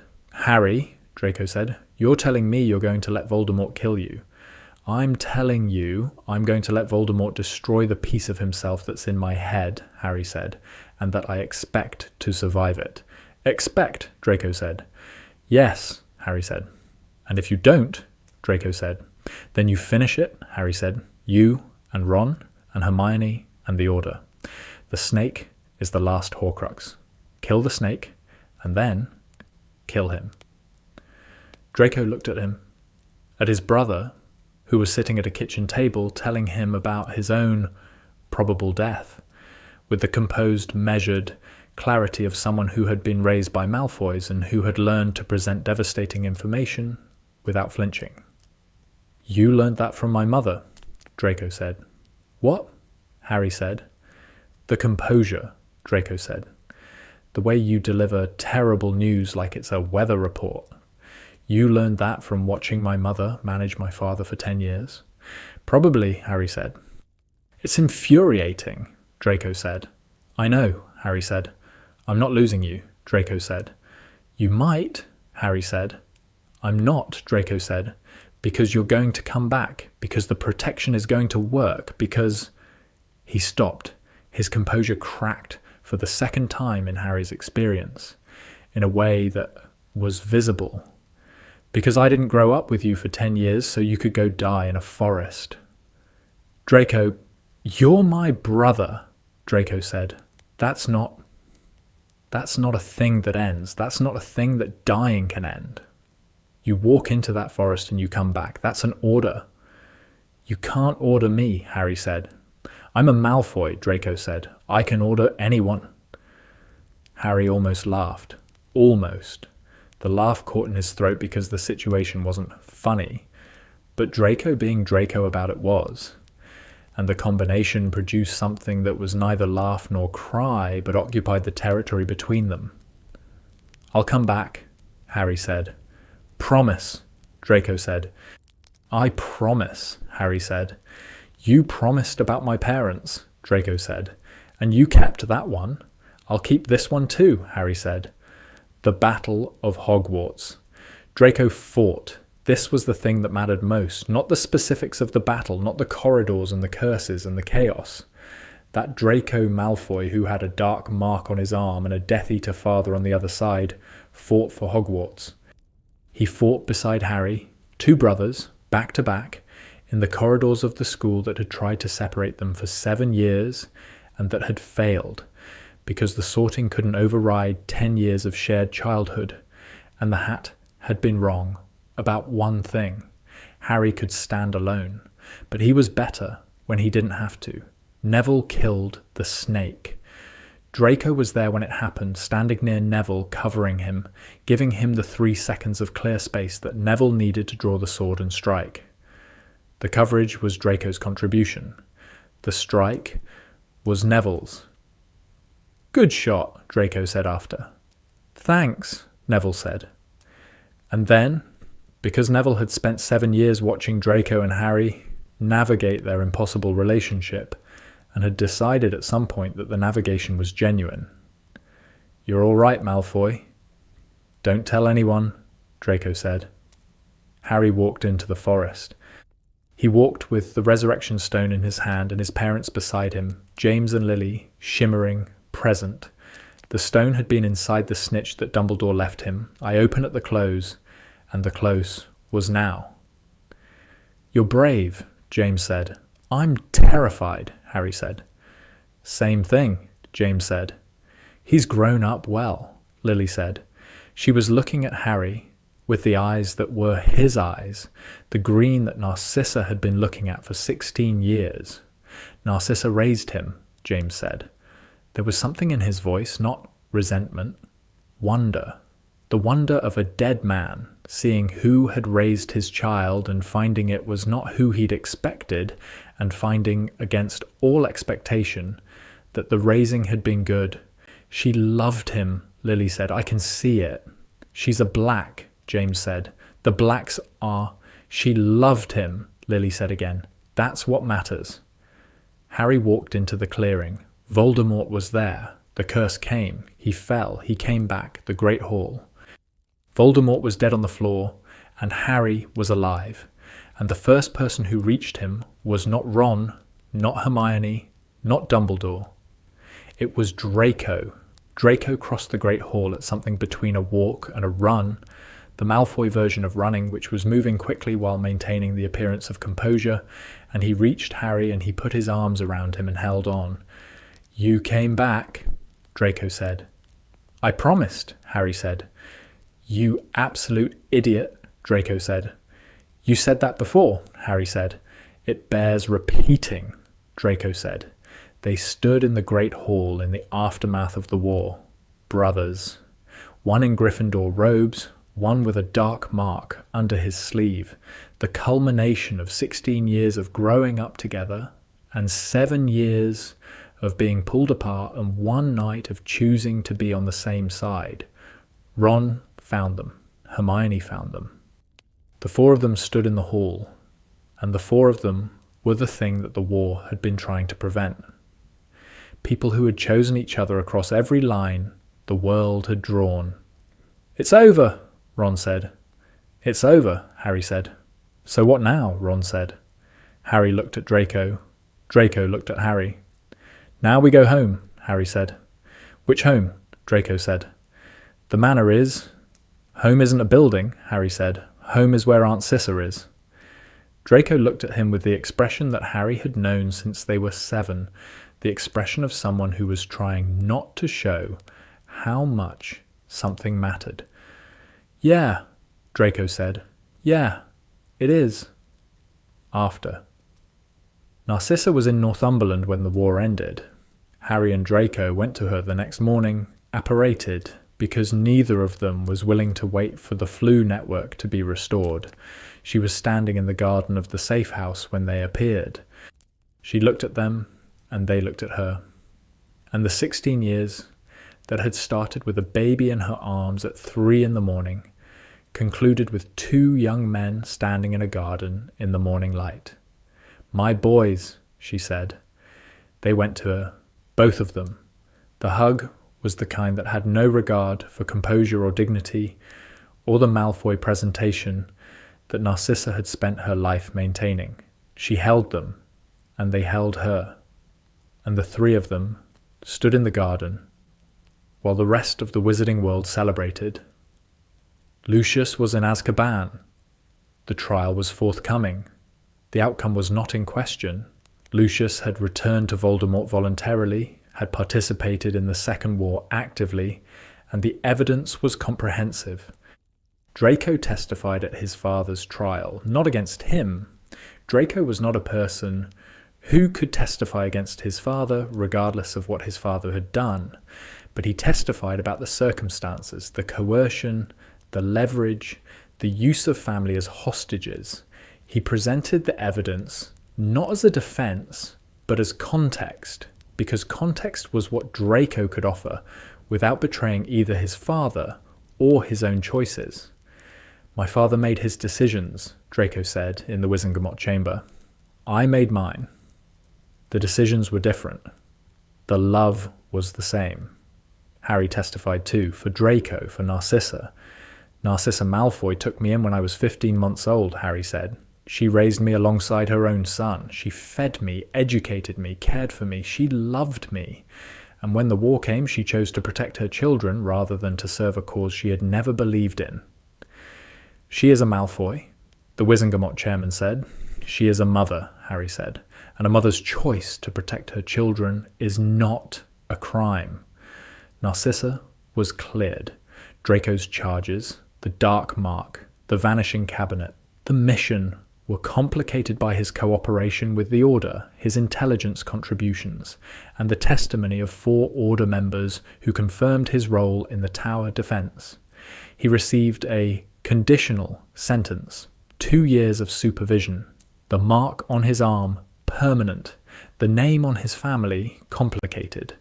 Harry sat with Draco on the steps of the ministry after the verdict. 2 years, Draco said. "Could have been worse," Harry said. "Could have been better," Draco said. "Yeah," Harry said. "Father got 15 years, Draco said. Harry said nothing. 15 years in Azkaban, Draco said. For a man who spent his whole life trying to protect his family by standing next to power. He chose the wrong power, Harry said. He chose the only power he understood, Draco said. Old families, old money, old magic. He couldn't see another way. And you, Harry said, can you see another way? Draco looked at the Ministry building. At the Wizarding World's centre of institutional power, which was flawed and compromised and in the process of painful, incomplete reform. I can see you, Draco said. And Granger, and Weasley, and the people at that table at Grimmauld Place who fought for each other rather than for a bloodline. That's the other way, Harry said. Yeah, Draco said. I know. 5 years later. The flat in London was Draco's. Small, clean, nothing like the manor, chosen deliberately for its differentness, for the fact that every surface was a choice rather than an inheritance. Harry came for dinner on Tuesdays. This was the tradition. Tuesday dinner. The two of them, because Tuesday had been the night they'd always fought over the toy dragon at the manor and the tradition had survived everything else. Draco cooked. Not well. The Malfoy education had not included cooking, and the learning curve had been steep and occasionally dangerous, but with the determination of someone who had decided that feeding himself was a skill worth having and that feeding his brother was an extension of that skill. This is edible, Harry said. High praise, Draco said. It's genuinely edible, Harry said. I'm not being diplomatic. You're always being diplomatic, Draco said. You grew up in my house. Diplomacy is the water supply. Harry ate the dinner. It was edible. It was also, in the context of what it represented, Draco Malfoy cooking dinner in a flat he'd chosen rather than inherited. For a brother who'd grown up in his house and fought on his side and walked into a forest to die and come back. The best meal Harry had ever had. Ron came sometimes. The Ron-Draco relationship had evolved over 7 years from mutual hostility to grudging tolerance to something that was closer to friendship than either of them was comfortable admitting. You're still Malfoy, Ron said at one of the Tuesday dinners. Obviously, Draco said. But less, Ron said. Less Malfoy than you were. I'm exactly as Malfoy as I've always been, Draco said. I'm just pointing it in a different direction. What direction? Ron said. The direction where the Malfoy skills are used for things that aren't terrible, Draco said. Political navigation, social architecture, the ability to walk into a room and know who owes what to whom. That sounds like your father, Ron said. The skills are my father's, Draco said. The direction is mine. Ron looked at him. The Ron look. The one that saw people clearly, without the filters that intelligence or bias sometimes created. All right, Ron said. That's fair. Don't tell anyone I said that, Draco said. I have a reputation. Your reputation is that you're a reformed Death Eater who cooks bad pasta for Harry Potter on Tuesdays, Ron said. My reputation is considerably more nuanced than that, Draco said. Not to me, Ron said. To me, that's exactly what you are. Weasley, Draco said. Malfoy, Ron said. That's almost a term of endearment coming from you, Draco said. Don't push it, Ron said. Hermione came on alternate Tuesdays. She and Draco had developed the most unlikely friendship in the wizarding world, built on intellectual respect and the specific, grudging acknowledgement that the other person was, in their own way, brilliant. Your policy brief on magical heritage reform has 3 structural problems, Hermione said at dinner, reviewing a document that Draco had been working on for the Ministry. Name them, Draco said. She named them. Draco argued 2 and conceded 1. The argument took 45 minutes and covered territory that nobody else at the table could follow. They're doing the thing, Ron said to Harry. I know, Harry said. The thing where they argue about policy for an hour and both enjoy it, Ron said. They're the same person, Harry said, in different houses. Don't ever say that to either of them, Ron said. Obviously not, Harry said. Narcissa visited London once a month. She had a house in the countryside now, not the manor. which was in a legal dispute that showed no signs of resolution, a smaller place, with a garden, with the particular chosen quality of a life that had been rebuilt from available materials rather than inherited. She sat at Draco's table on a Tuesday in March, 5 years after the war, and looked at her 2 sons, one Malfoy, one Potter, both hers, eating dinner in a flat in London, while Ron Weasley ate too fast and Hermione Granger corrected someone's policy brief. "This is not what I imagined," Narcissa said to Harry quietly while the others argued about something. "What did you imagine?" Harry said. "When Sirius gave you to me," she said, "on that night, I imagined, I don't know, something simpler, a child to raise alongside my son, a quiet life." "Nothing about this has been quiet," Harry said. "No," she said, "but it's been good." "Has it?" Harry said. She looked at him, at the face that was James Potter's with Narcissa Malfoy's composure, at the eyes that were Lily's, at the scar that was Voldemort's mark, and that she had learned, over 16 years, to see as Harry's rather than as the Dark Lord's. "You are the best thing that Sirius ever did," she said, "giving you to me. You're the best thing that happened to me," Harry said, "taking me in." "It wasn't heroic," she said. "I was a 26-year-old mother who couldn't say no to a baby.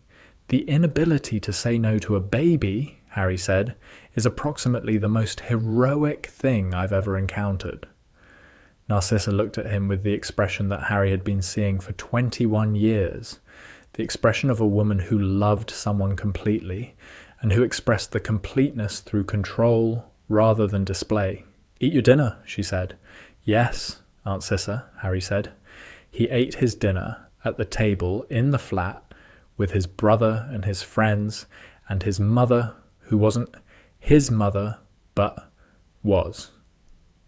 The evening continued. The flat was warm. The food was edible.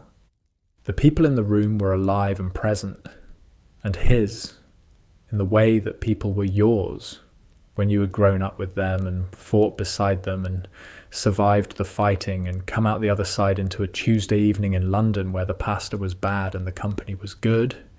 He was home, not in the building sense, not the manor, not Grimmauld Place, not Privet Drive, in the people sense, in the Draco cooking and Ron eating too fast and Hermione arguing and Narcissa watching sense. The boy who had been brought to Malfoy Manor at 15 months old, wrapped in blankets with a scar on his forehead and no parents and no choice in the matter. The man who was sitting in his brother's flat at 22, eating bad pasta, surrounded by people who had chosen each other across every line the world had drawn. He was home. Both homes, all of them, the Malfoy in him and the Potter in him, sitting at the same table, eating the same meal. That was the whole story. That was enough. They were supposed to be enemies. The orphan and the heir, the half-blood and the pure-blood, the Gryffindor and the Slytherin. Sirius Black made a different choice on a November night, and the choice made 2 brothers out of 2 boys who should have been strangers. The Brotherhood survived the ideology. It survived the sorting. It survived the war. It survived the choosing of sides and the cost of the choosing and the long, imperfect, ongoing work of being family when the family is complicated and the world is demanding you give it up. They didn't give it up. The pasta was bad.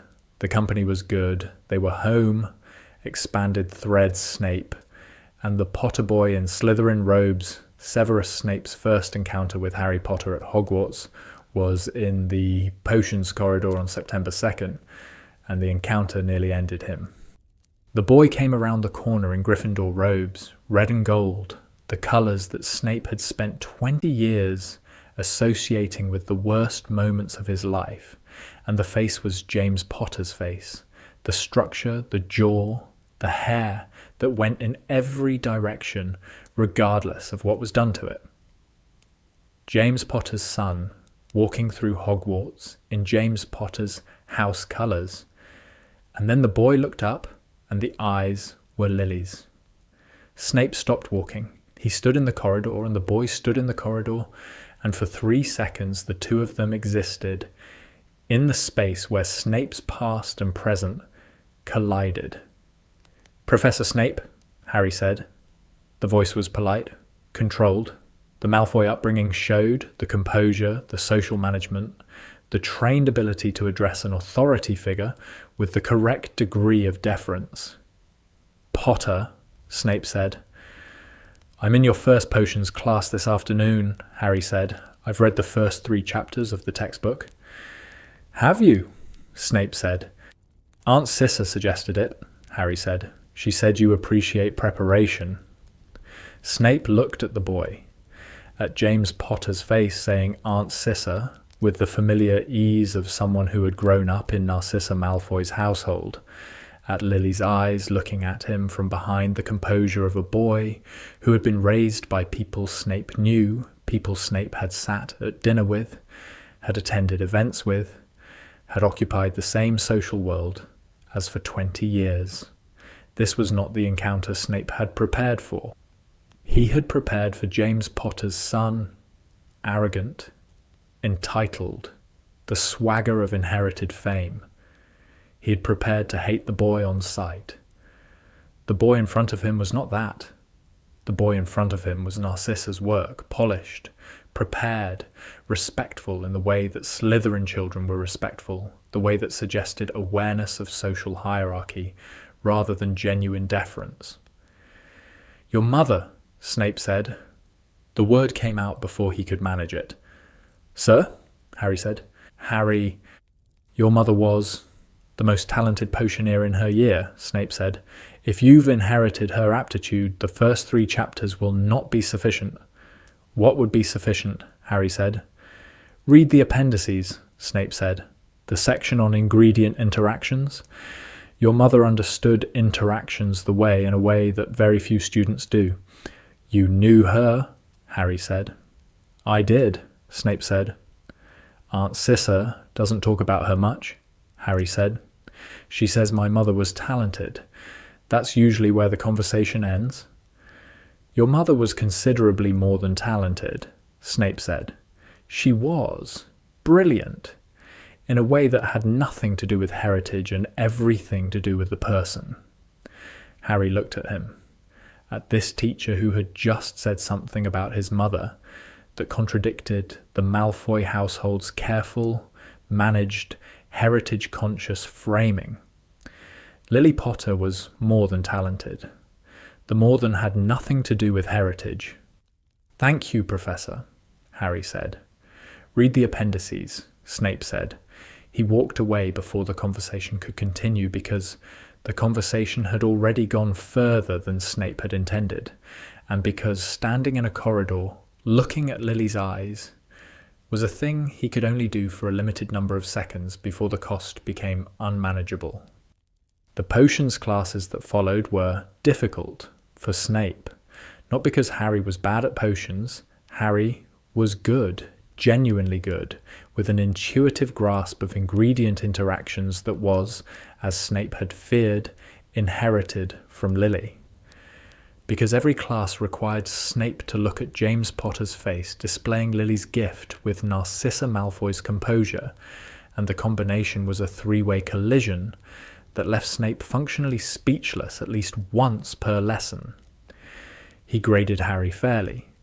This was noted by the other students, particularly the Gryffindors, who had been warned that Snape was biased against their house. Snape was biased against Gryffindor. But he was not biased against Harry because Harry was Narcissa's and Narcissa was Slytherin, and the loyalties were layered in ways that cancelled each other out. "You're different with him," Dumbledore said at a staff meeting in October. "I am professional," Snape said. "You are notably less hostile than I anticipated," Dumbledore said. "The boy was raised by Narcissa," Snape said. "He is not what I expected." "Not James," Dumbledore said. "Not entirely James," Snape said. "The face is James. The hair is James. The stubbornness, I am told, is James. But the manner is Narcissa's and the aptitude is lilies, Dumbledore said. Yes, Snape said, lilies. And that changes things, Dumbledore said. That changes everything, Snape said, and would not discuss it further. The sorting aftermath. What nobody saw. After the sorting, after the feast, after the Gryffindors had gone to their tower and the Slytherins had gone to their dungeons, Harry sat on his bed in the Gryffindor dormitory and wrote a letter. Draco, the hat put me in Gryffindor. I asked it not to. I asked it to put me with you. It said I needed to learn to stand alone, and that I couldn't learn that in Slytherin. I don't know if it was right. I don't know if standing alone is something I need to learn. I've spent 10 years standing next to you, and it's worked fine. I'm sorry. I know this isn't what we planned. I know Father is going to be. I know what Father is going to say. You're still my brother. The hat doesn't change that. Nothing changes that. Harry, he sent it with a school owl at midnight. The response came at breakfast, delivered by the Malfoy eagle owl that Draco had brought from home. Harry, Father is furious. Mother is calm, which is worse. She sent me a letter that said the hat knows things we don't, which is the most infuriating thing she's ever written, because it sounds wise and tells me nothing. I'm not going to pretend this doesn't matter. It matters. You're in the wrong house. You should be here. But you're right that nothing changes. You're my brother. We grew up in the same bedroom. We fought over the same toy dragon. No magical hat is going to undo 10 years of that. Come find me after Charms. We'll walk to lunch together.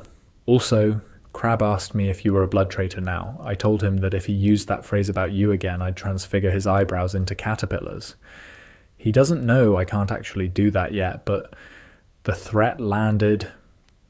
Draco Harry read the letter at the Gryffindor table and laughed, and the laughing was the first genuine moment he'd had since the sorting.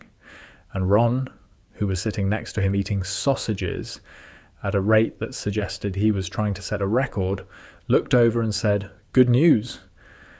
"My brother threatened to transfigure someone's eyebrows," Harry said. "Can he do that?" Ron said. "Not yet," Harry said.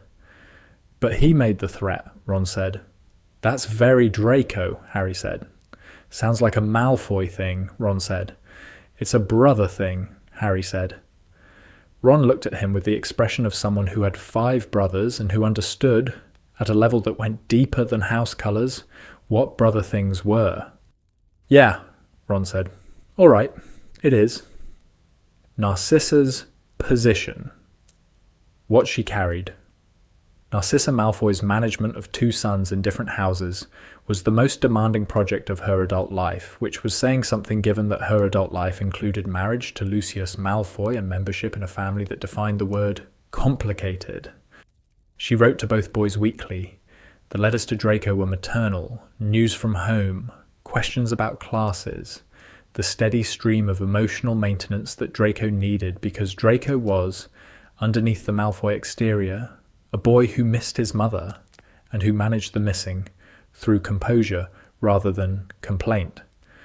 The letters to Harry were different, more careful.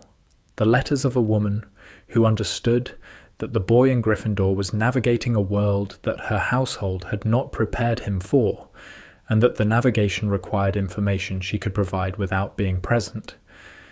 "Harry, Professor Lupin is a good man. Your father trusted him. Be cautious about what he tells you about Sirius. Remus has his own grief about that night, and grief makes even honest people selective about what they share. Harry, the tournament is dangerous and you did not choose it. Do what you must. Trust Dumbledore's protection, but maintain your own preparation. I've enclosed a book on defensive enchantments that your mother used during the First War. Harry, your father has made his decision. I am making mine. My decision is that both of my sons survive this, whatever that requires." She didn't sign the letters with love. She signed them with N, which was her signature, and which carried, in its brevity, Everything she felt about the boy she'd been raising for 15 years, and the boy she'd given birth to, and the impossible situation of loving them both, while the world demanded she choose. Lucius never saw the letters to Harry. This was not deception, it was management. Narcissa managed her husband, how she managed everything, with competence, with strategy, and with the understanding that some truths were better deployed at the correct moment rather than all at once.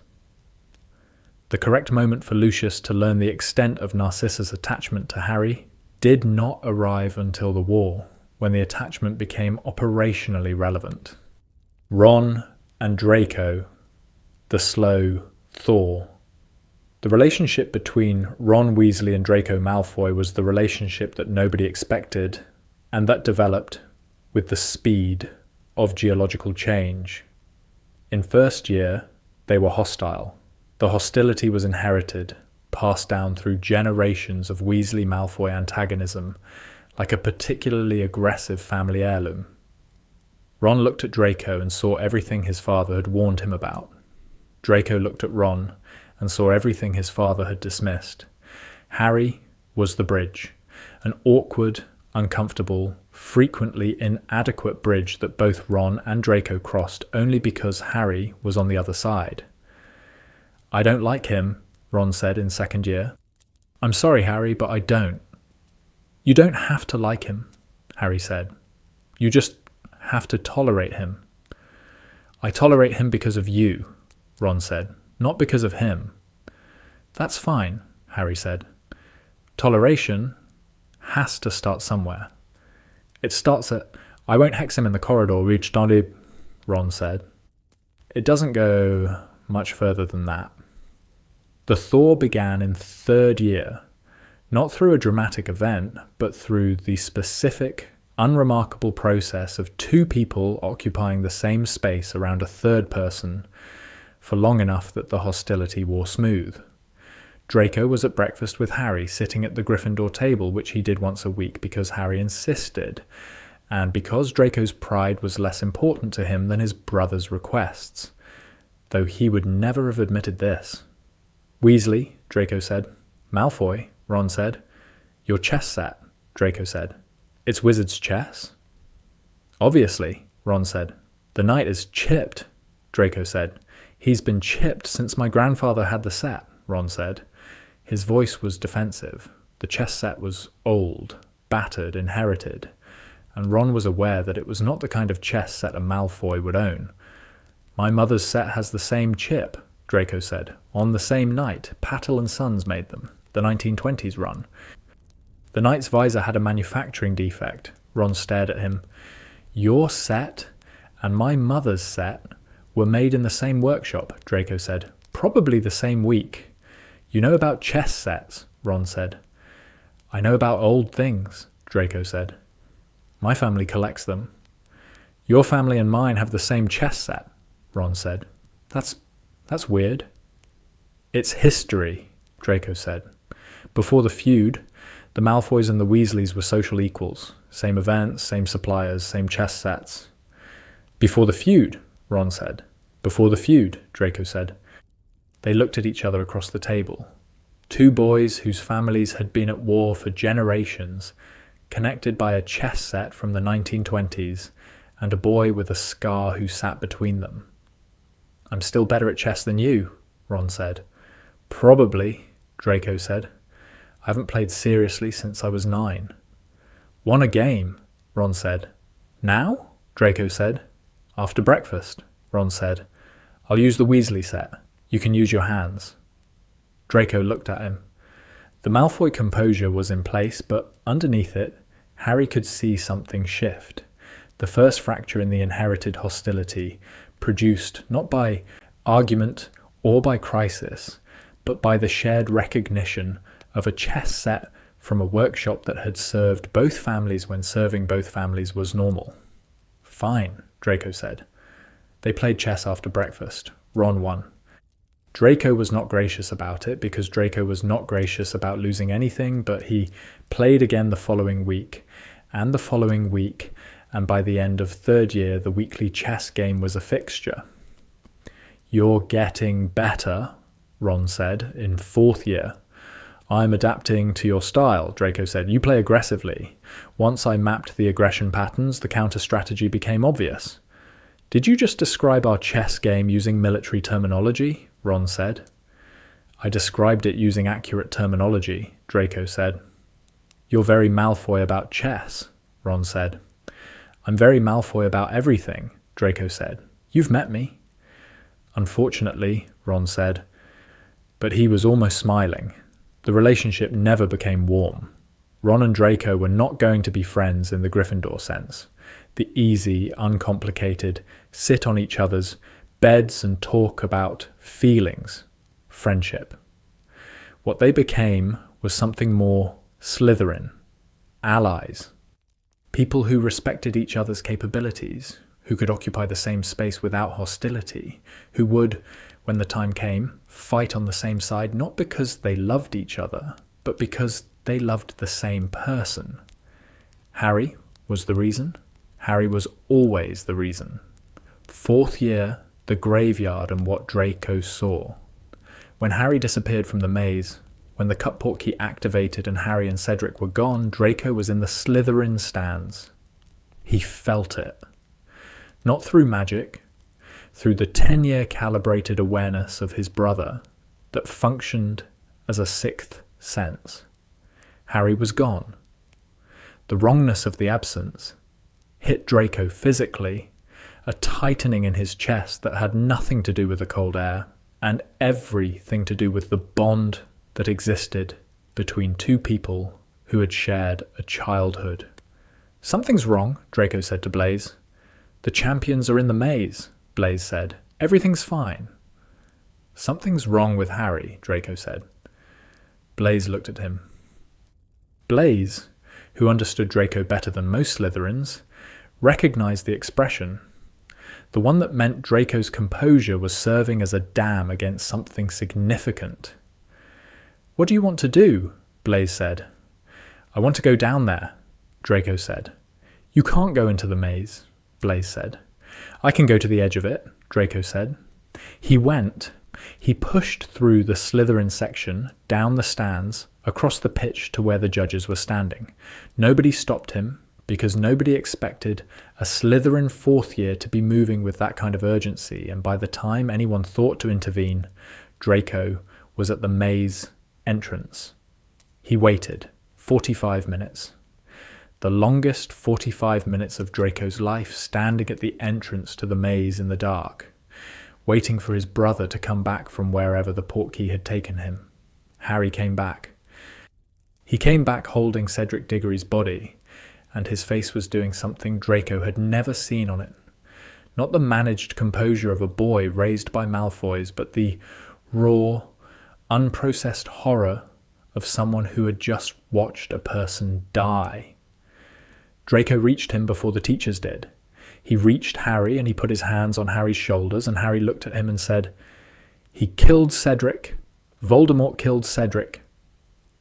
The name hit Draco like a physical blow. Not the name itself, the context.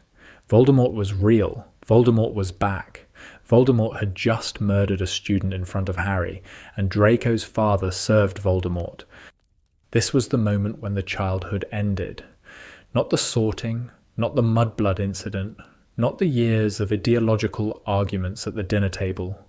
This moment, in the dark, at the maze entrance, with Cedric Diggory dead, and Harry's eyes full of something that the Malfoy education had no framework for. "Come on," Draco said. "Come inside. You need—" "Your father was there," Harry said. Draco's hands were still on Harry's shoulders. "In the graveyard," Harry said.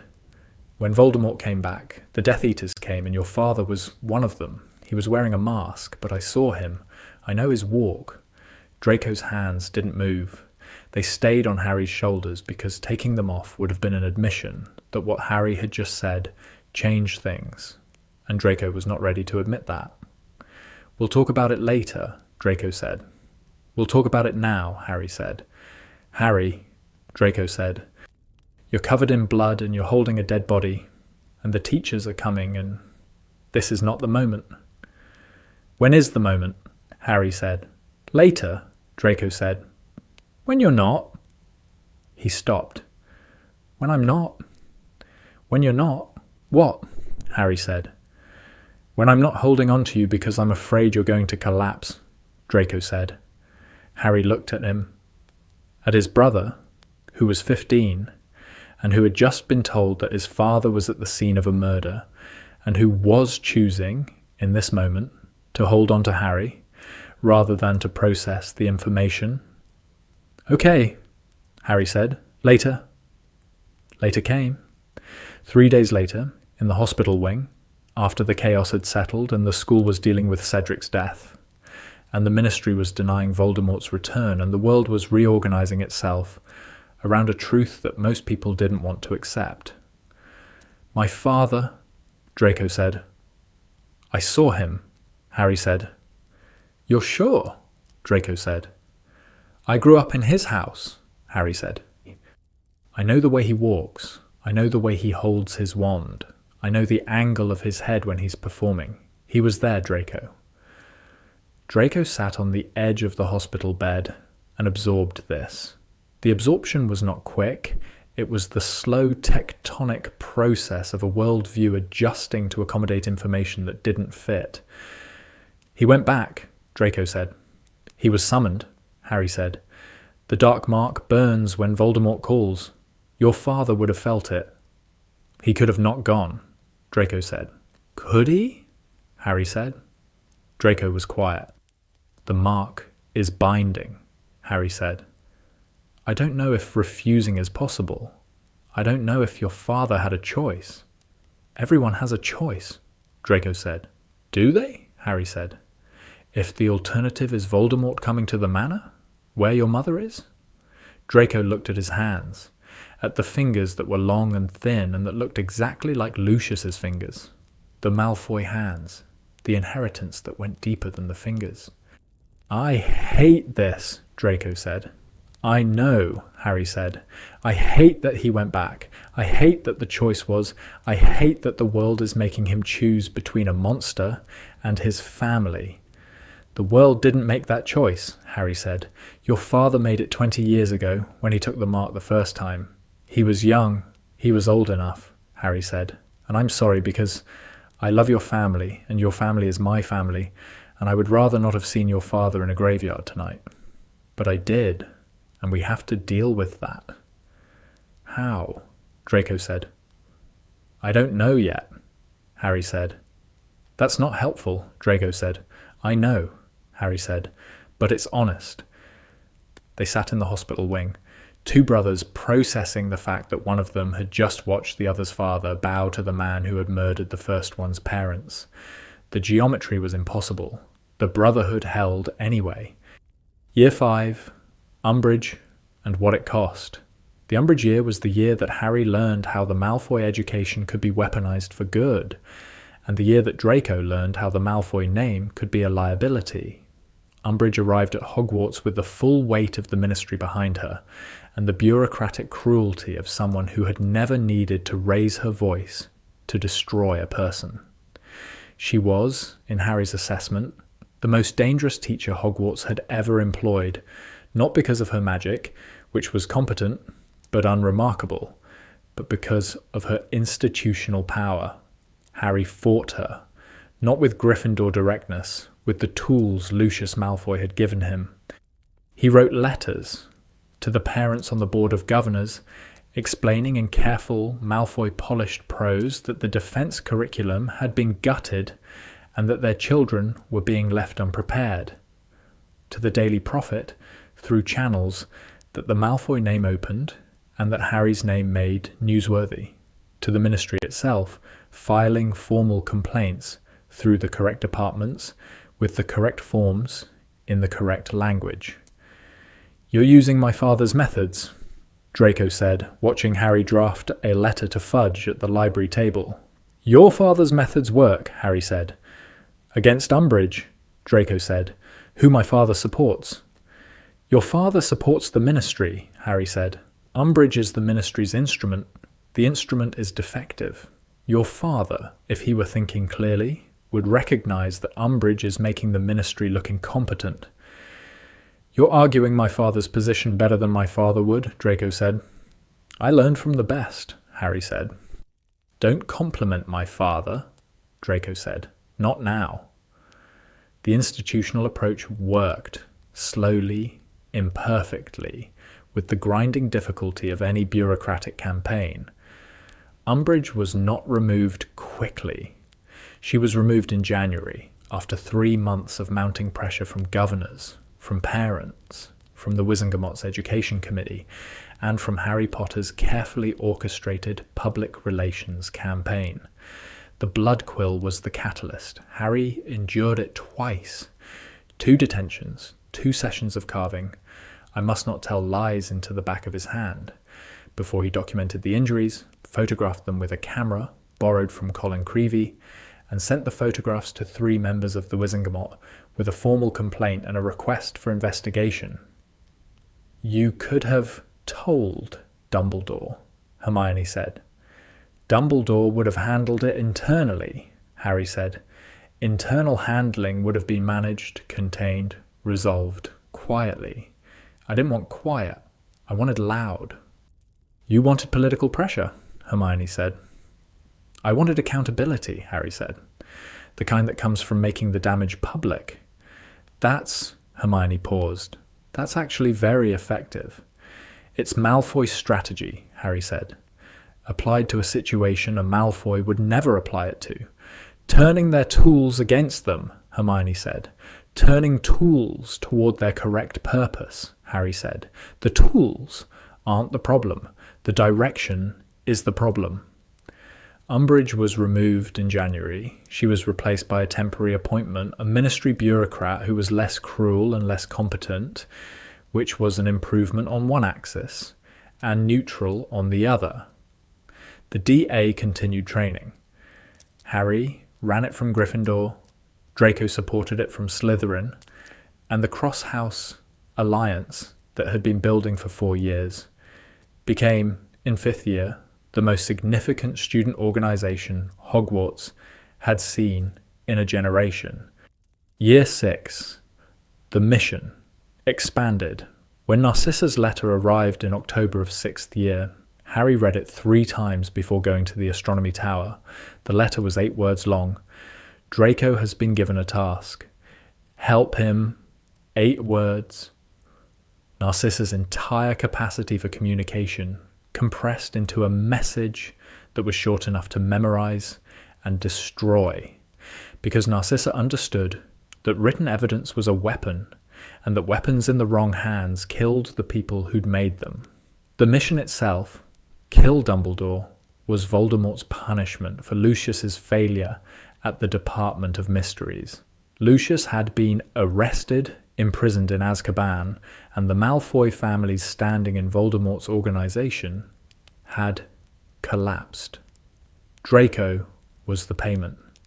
The mission was designed to fail, and Draco's failure was designed to justify the punishment that would follow: the death of Narcissa, the destruction of the family, the erasure of the Malfoy name from the roster of Voldemort's loyal. Harry understood this. He understood it because he'd been raised by Malfoys, and because Malfoy's strategy, the use of family as leverage, the deployment of children as instruments, was a thing he'd watched Lucius practice for 10 years. He knew the grammar of it. He could read the threat. I know what this is, Harry said to Draco on the tower. It's not a mission, it's a death sentence with a delay. I know what it is, Draco said.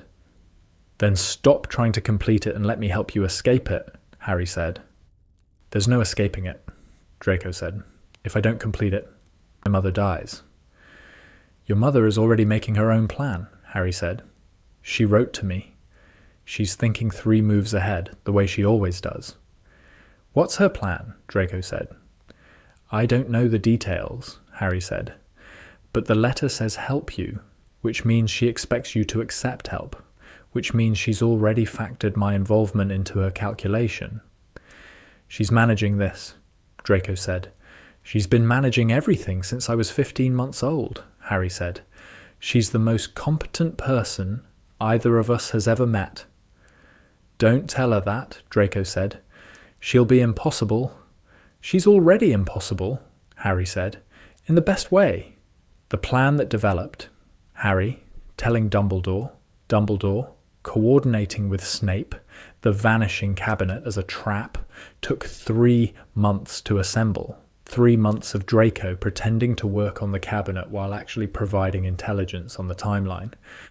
3 months of Harry meeting with Dumbledore and Snape in the headmaster's office, learning the details of the war that the adults had been fighting while the students studied and played Quidditch and pretended the world wasn't ending. Snape is on our side, Harry told Draco in February. What? Draco said. Snape has been working for Dumbledore since before I was born, Harry said. Since my mother. Your mother? Draco said. He loved her, Harry said. My mother. Snape loved Lily Potter. That's why he turned.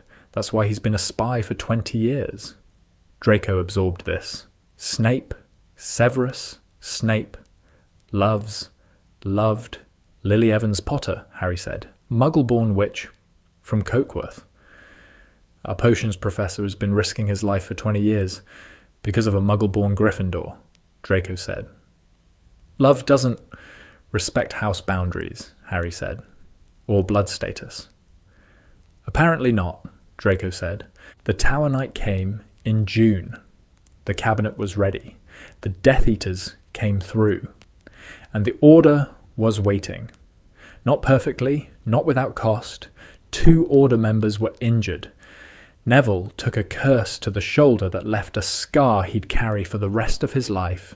A section of the 7th floor corridor was destroyed, collapsed inward, the ancient stonework shattered by combat magic.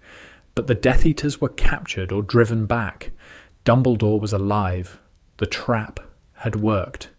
Draco stood in the tower afterward with the dark mark burning on his arm and the knowledge that Voldemort would know within hours that the mission had failed and that the failure was betrayal rather than incompetence.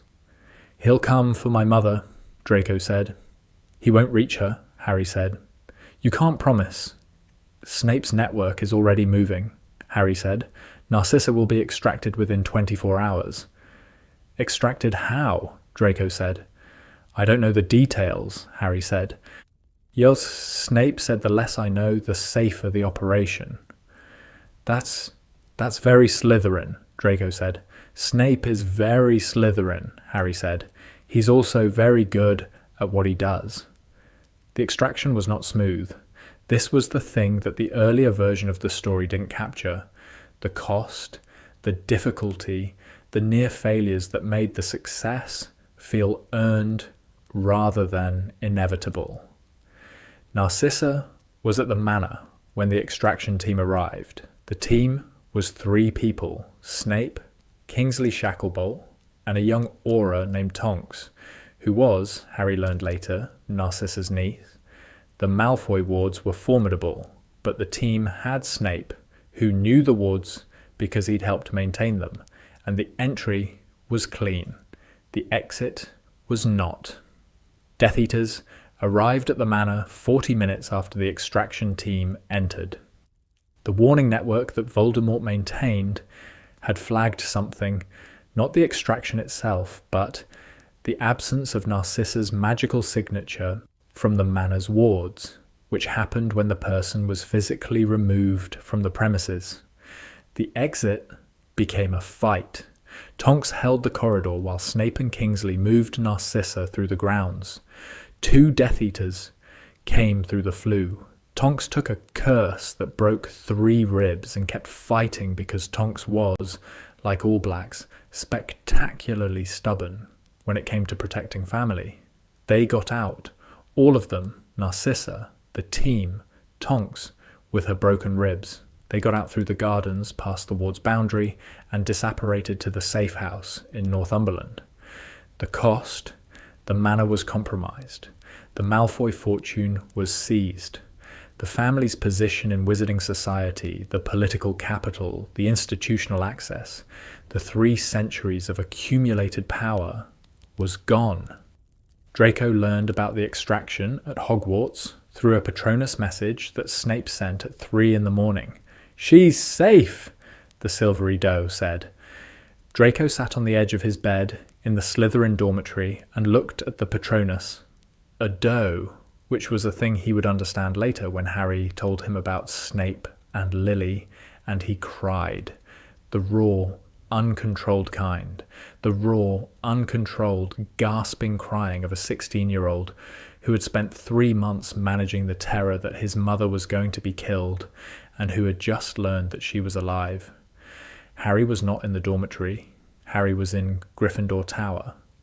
But the Marauder's map showed Draco's dot staying still in the Slytherin dormitory at 3 in the morning, and Harry knew what that stillness meant. He went to the dungeons. He knocked on the common room entrance. A prefect opened it. "I'm looking for Draco," Harry said. "It's 3 in the morning," the prefect said. "I'm looking for Draco," Harry said again. The prefect let him in. Harry found Draco in the dormitory, sitting on his bed, eyes red. "She's safe," Draco said. "I know," Harry said. He sat on the bed next to Draco, in the Slytherin dormitory, in Gryffindor robes, at 3 in the morning. "Thank you," Draco said. "For what?" Harry said. "For everything," Draco said. For being the reason this worked, for growing up with me and staying and not in... "Don't thank me for being your brother," Harry said. "That's not a favour, that's just what it is." They sat together until the sun came up. A Gryffindor and a Slytherin in the Slytherin dormitory at the end of the longest night of both their lives. The forest walk, what Harry carried. Harry walked into the Forbidden Forest carrying 2 childhoods. His own, the cupboard that wasn't, the manor that was. The childhood of a boy who had been raised in a pure-blood household and who had absorbed the manners and the methods and the complicated, contradictory education of a family that was wrong about the important things and right about the useful things. And Draco's, the childhood they'd shared, the toy dragon, the garden, the arguments at the dinner table, the letters back and forth across the house divide, the years of fighting and forgiving that constituted the relationship that had defined both of them. He carried both childhoods into the forest because they were both his, and because the forest required everything you had. The snitch opened. The stone was inside. I open at the close. The close was now. His parents appeared, James and Lily, shimmering, present as the dead were present through the stone, not fully real, not fully absent, occupying the space between. "You look like Narcissa raised you," James said. "She did," Harry said. "The composure," James said. "The way you stand. Narcissa always stood like the room owed her something." "It usually did," Harry said. Lily was looking at him with the eyes he'd inherited, and the love that death hadn't diminished. "She was good to you," Lily said. It wasn't a question. "She was my mother," Harry said, "the one who was there." "I know," Lily said. "I'm grateful." "You're not jealous?" Harry said. "That someone else raised me?" "I'm dead," Lily said. "Jealousy requires being alive to act on it. What I am is grateful that my son was loved." "She loved me," Harry said, "every day, even when the loving contradicted everything her family believed." "The Blacks were always good at contradictions," James said. Harry walked into the clearing, the stone in his hand, his parents beside him. The walk was measured, deliberate, composed. The walk of someone who had been raised to enter rooms with awareness of what the room required. Voldemort was in the clearing. Harry dropped the stone. His parents faded. He looked at Voldemort, at this man who had killed his parents and marked his forehead and inadvertently given him to Narcissa and Draco and the Malfoy household that had shaped him. "Tom," Harry said, "the curse came. He fell. He came back. He always came back. 2 boys in a garden fighting over a toy dragon. That's where it started. Not with prophecy, not with dark lords, not with sorting hats or house colours. With a toy dragon and 2 boys who decided at 7 that they were brothers. The world spent 17 years trying to undo that decision. The sorting, the ideology, the war, the mark, the forest. Every force available was deployed against the fundamental, stubborn, idiotic persistence of 2 boys who refused to stop being brothers. The forces lost. The brothers won. The pasta was bad. The company was good. They were home. Additional threads. The Patronus lesson. When Lupin taught Harry the Patronus in 3rd year, the happy memory Harry reached for was not what Lupin expected. "Think of the happiest moment of your life," Lupin said. "The strongest positive memory you have." Harry closed his eyes. He thought about the manor, about a specific afternoon, a Tuesday in August when he was 8, when Narcissa had taken him and Draco to the garden, and they'd flown toy brooms in circles around the hedges, and Narcissa had watched from the bench with a book, and had looked up periodically to check that they were still alive, and Draco had crashed into a bush and emerged covered in leaves, and Harry had laughed so hard he fell off his own broom. The memory was warm, complete, the warmth of an afternoon where nothing important happened except being alive and being together. "Expecto Patronum," Harry said. The stag erupted from his wand, full corporeal, on the first attempt. Lupin stared at it. Harry, that's extraordinary. Most adults can't produce a corporeal Patronus." "I had a good memory," Harry said. "What was it?" Lupin said. "Flying in the garden with Draco," Harry said, "when we were 8. Lupin's face did something complicated. The Patronus, James Potter's animagus form, the stag, prongs, produced by a memory of flying with a Malfoy. "The Patronus takes the form of something meaningful to the caster," Lupin said. Your father's animagus form was a stag." "I know," Harry said. "Aunt Cissa told me." "And the happiest memory that powered it," Lupin said, was my family," Harry said. "My whole family. The one I grew up with." Lupin sat down. The action was slow. The action of a man who had spent 12 years thinking about James Potter's son being raised by Death Eater sympathizers, and who was now looking at a Patronus powered by the love that the raising had produced. "Your father would have been confused by this," Lupin said. "By what?" Harry said. "By the fact that his son's happiest memory is flying with a Malfoy in a Malfoy garden," Lupin said. James had strong feelings about the Malfoys. "The Malfoys raised me," Harry said. "They fed me and educated me and loved me.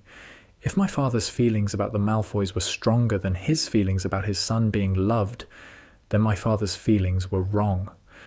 Lupin looked at Harry with the expression of someone encountering a truth that was both uncomfortable and undeniable. "You're right," Lupin said. "James would have been wrong about that." "People can be wrong and still be worth loving," Harry said. "That's what growing up with the Malfoys taught me." Lupin paused. "That's a remarkably mature observation." "I've had a lot of practice," Harry said. 10 years of loving people who are wrong about important things gives you perspective." The stag Patronus circled the classroom once more and dissolved. Harry looked at the space where it had been, his father's form, powered by his brother's memory, cast in his mother's tradition. Everything about him was a contradiction. The contradictions were the point. The DA, what Draco taught in the DA training sessions, Draco taught dueling. This was Harry's idea, not because Draco was the best fighter. He wasn't. Harry was, and after Harry, Hermione, but because Draco knew something the Gryffindors didn't, how Death Eaters fought. "They don't duel," Draco said at the first session. He was standing in front of 30 students from 4 houses. in the room of requirement, wearing Slytherin robes and speaking with the particular authority of someone who had grown up watching his father's associates practice.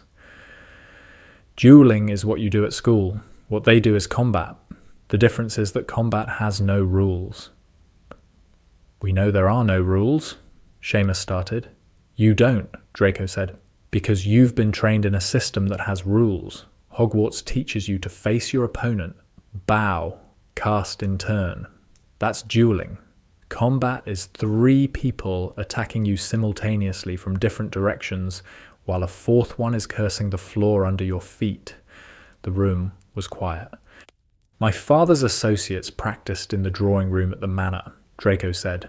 I watched from the landing when I was 9. The things I saw them do, the combinations, the positioning, the way they used the environment as a weapon, that's what you need to prepare for. You're teaching us to fight like Death Eaters, Ron said. From anyone else, this would have been an accusation. From Ron, it was clarification. I'm teaching you to survive Death Eaters, Draco said. The survival requires understanding how they think. And you understand how they think, Ron said. I grew up with them, Draco said. I know their methods the way Harry knows their politics. We're giving you the insider view. Draco taught them environmental combat using walls, floors, furniture as shields and weapons. He taught them formation fighting, how to operate in pairs and trios against larger numbers. He taught them the patterns that Death Eaters used, the flanking approach, the curse chain, the specific combination of hexes that was designed to overwhelm a single defender's shield. Where did you learn all this? Neville said after a session where Draco had demonstrated 3 defensive formations that Neville had never seen in any textbook. I watched, Draco said, from the landing when I was 9. You watched Death Eaters train when you were 9 years old, Neville said. I watched my father's associates duel recreationally, Draco said. I didn't know what they were at the time. I just knew they were good. And now you're teaching their techniques to the people who are going to fight them, Neville said. Irony is the Malfoy family's most reliable export, Draco said. Year 7, The Hunt.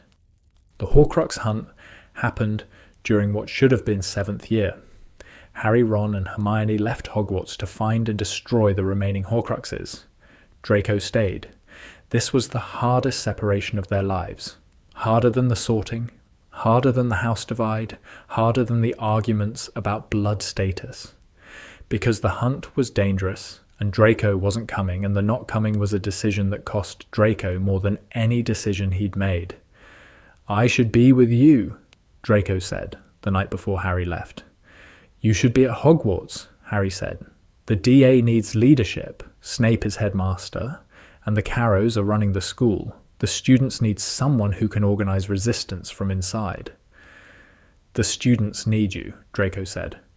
The students need a Slytherin, Harry said. Someone who can navigate the Carrows' authority structure. Someone who knows how institutions work from the inside. That's you. You're asking me to stay and play politics while you go hunt pieces of a Dark Lord's soul, Draco said. I'm asking you to do the thing that only you can do, Harry said. Ron and Hermione are coming with me. Neville is leading the Gryffindor resistance. Luna is leading the Ravenclaw contingent. I need someone leading Slytherin. Leading Slytherin against Death Eaters, Draco said, while being a marked Death Eater. The mark doesn't define you, Harry said. It does to them, Draco said. Then redefine it, Harry said. Use it. You're in Slytherin. You know how to use what you have. Draco stayed at Hogwarts. He ran the Slytherin resistance. Quietly, carefully, with the political precision of someone who had been trained for exactly this kind of institutional navigation. He protected younger students. He fed information to Neville's network. He managed the Carrows the way his father had taught him to manage dangerous people, by appearing to comply while systematically undermining from within. The cost was enormous, not physical, emotional. The cost of pretending loyalty to people who were torturing students. The cost of wearing the mask every day. and knowing that the mask was the only thing keeping the students he was protecting alive. When Harry came back, when the hunt was done and the battle was coming, and Harry appeared in the room of requirement through the passage from the Hog's Head, Draco was there. "You look terrible," Draco said. "I've been camping for 8 months," Harry said. "You look like you've been camping for 8 months," Draco said. "How's Hogwarts?" Harry said. "Standing," Draco said. "Barely. The Carrows have been. It's been bad, Harry. Cruciatus on students who resist. First years." "It's over tonight," Harry said. "Promise?" Draco said. "One way or another," Harry said. The battle came. Draco fought. The Slytherin contingent, small but disciplined, trained by 2 years of DA sessions and 3 months of internal resistance, held the dungeons. The Gryffindors held the main corridors. The Ravenclaws held the upper floors.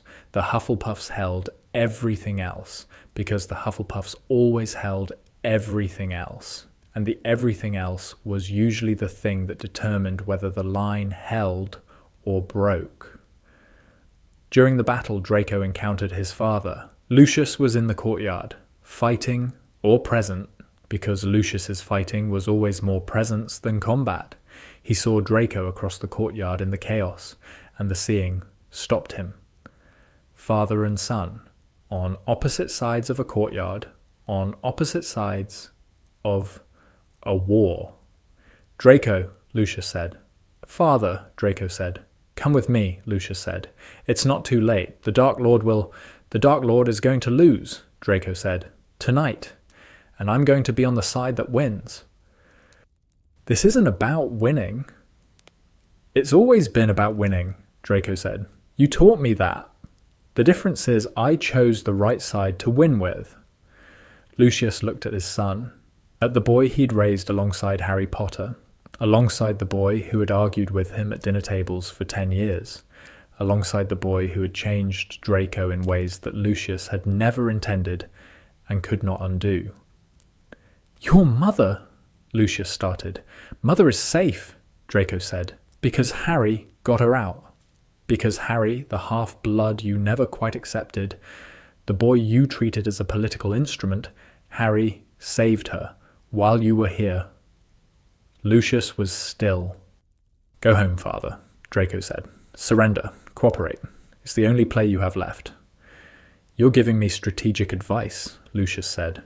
"I'm your son," Draco said. "Strategic advice is the Malfoy love language." Lucius looked at him for a long moment. Then he lowered his wand. He didn't surrender, not publicly, not in the courtyard. But he stepped back. He stopped fighting. He withdrew into the castle and sat in an empty classroom and waited for the war to end. It was not heroic. It was not redemption. It was the calculation of a man who had been told by his own son that the calculation had changed. Draco went back to the fighting. He found Harry. "I saw my father," Draco said. "And?" Harry said. "He's not fighting anymore," Draco said. "Did you—" "I told him to surrender," Draco said. "I told him. Strategic advice was the Malfoy love language." Harry looked at him. That's the most Malfoy thing you've ever said." "I know," Draco said. "It's also true. It's Hermione and the Malfoy." Hermione Granger's friendship with Harry Potter was, by her own later assessment, the most educational relationship of her life. Not because Harry taught her things. Harry was bright, but Hermione was brighter, and the academic hierarchy between them had been established in first year and never shifted. Because Harry showed her something she couldn't learn from books, what it looked like when a good person carried bad education. "You assume competence correlates with heritage," Hermione said in third year, after Harry had made an offhand comment about old families knowing better. "I didn't say, you implied it," she said. "You said old families understand the system. And the implication is that understanding the system is correlated with being an old family rather than with having studied the system." Harry looked at her. You're right, he said. I didn't mean it that way. You did mean it that way, she said. But you didn't know you meant it. That's the difference between prejudice and bigotry. Prejudice is the stuff you absorbed without choosing it. Bigotry is the stuff you chose. And I'm prejudiced, Harry said. You have prejudices, she said, that you absorbed from living in a prejudiced household, and you're working on them, but the working on isn't finished. Will it ever be finished? Harry said. Probably not, she said, but it can get better. How do you know? He said. Because you're sitting here having this conversation, she said. Draco wouldn't. Not yet. Your father, Lucius, definitely wouldn't. You're the one in the family who can hear this and not react defensively. I'm reacting a bit defensively, Harry said. A bit is normal, she said. A bit I can work with. The friendship between Hermione and Harry was built on these conversations, the ongoing years-long project of Hermione identifying the Malfoy assumptions in Harry's thinking, and Harry accepting the identifications with the grudging honesty of someone who knew she was right. By 6th year, the project had produced results. Harry's speech had changed, not just the calculated quality that Ron noticed, but the content. The assumptions were fewer. The moments of unconscious hierarchy were rarer. The boy who had walked into Hogwarts at 11 with a Malfoy's casual assumptions about blood and heritage had become, at 16, a person who could hear a Muggleborn's perspective and respond with genuine consideration rather than trained politeness. You're different from when I met you, Hermione said in 7th year during the hunt. They were in the tent, the terrible tent, in the rain, with the locket around someone's neck making everything worse. Different how? Harry said. Less Malfoy, she said. More. Just Harry. The Malfoy is still there, Harry said. I know, she said, but it's not running the show anymore. What's running the show? Harry said. You, she said. The actual you. The one who argues with Lucius and loves Narcissa, and shares a dormitory with Ron Weasley, and listens to a Muggleborn tell him his assumptions are wrong. That's a lot of people to be simultaneously, Harry said. That's being a person, she said. Everyone is a lot of people simultaneously. That's very philosophical for a tent in the rain, Harry said. The tent in the rain is where the good conversations happen, she said. Is this a good conversation? Harry said. It's an honest one, she said. Which is better?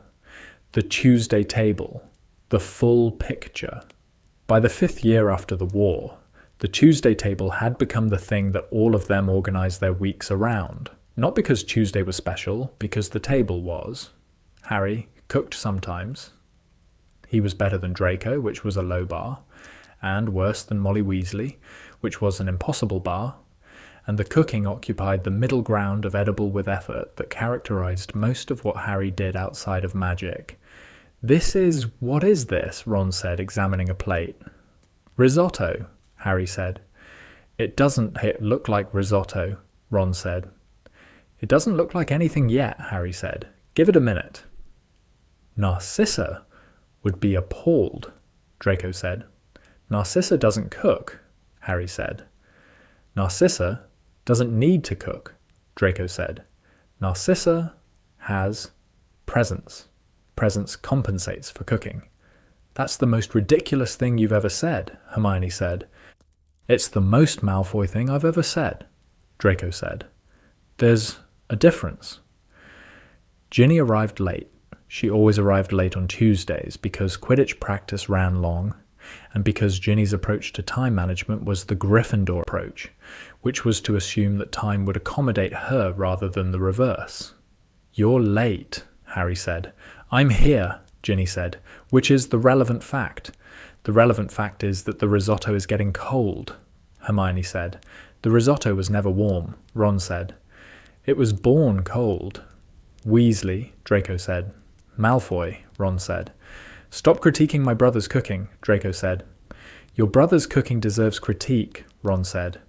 His cooking deserves compassion, Draco said. It's trying very hard.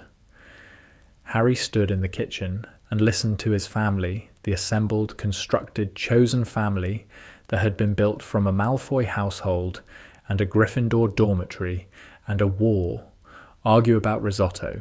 Narcissa was there.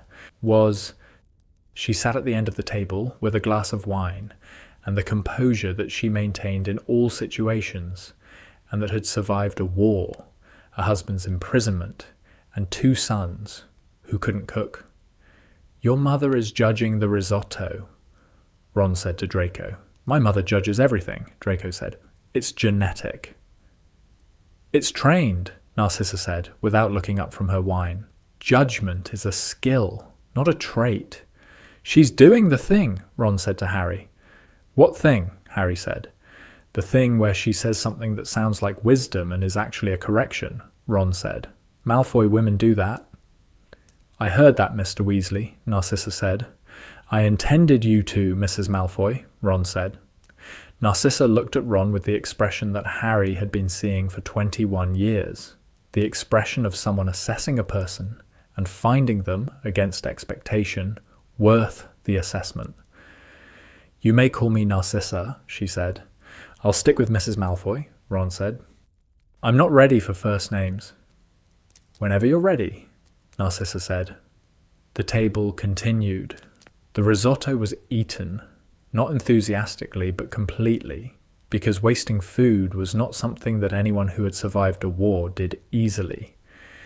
The conversation ranged from Quidditch to ministry politics, to Hermione's latest reform initiative, to Draco's consultancy work, to Ron's aura training, to Ginny's match schedule. Harry sat at the table and listened. The Malfoy in him, the part that evaluated rooms and assessed social dynamics and calculated the positioning of every person at a table, was present. It would always be present. Narcissa had raised it into him, and the raising was permanent. But the Potter in him, the part that argued with injustice and loved without calculation, and sat at a table with people from 4 different houses and 3 different blood statuses, and felt nothing except gratitude, that was present too, both parts, all the time. The contradiction was the person. He ate the risotto. It was terrible. It was his. He was home. Sirius brought a baby to Narcissa's door on a November night because he trusted his cousin with the thing that mattered most. Narcissa took the baby because she was a mother, and because mothers take babies, and because the taking was the most important thing she would ever do.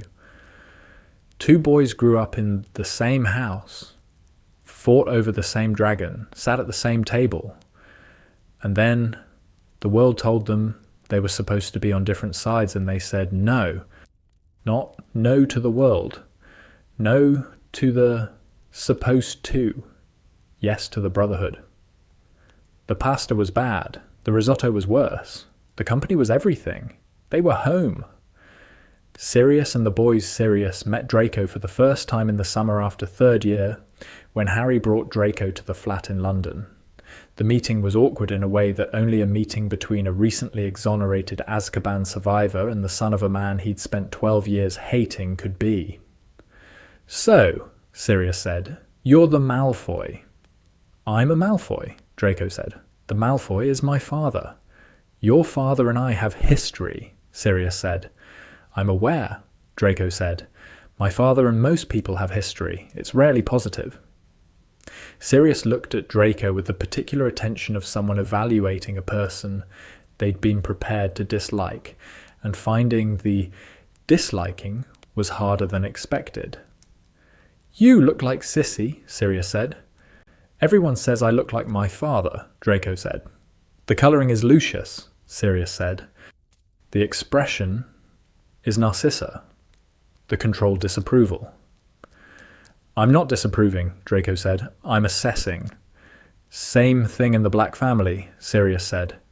Harry watched this exchange from the kitchen, where he was making tea, because someone had to make tea, and because the making of tea was a thing Narcissa had taught him at age 6, as the fundamental social skill.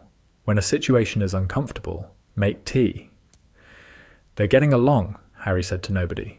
We're not getting along, Sirius said from the living room. We're establishing terms. That's the Malfoy version of getting along, Harry said. He's right, Draco said. It is. Sirius and Draco never became close. The distance between them was measured in ideology and history, and the 12 years that Sirius had spent in Azkaban, while Draco's father walked free. But they achieved something that was, in its own way, more valuable than closeness. Mutual recognition.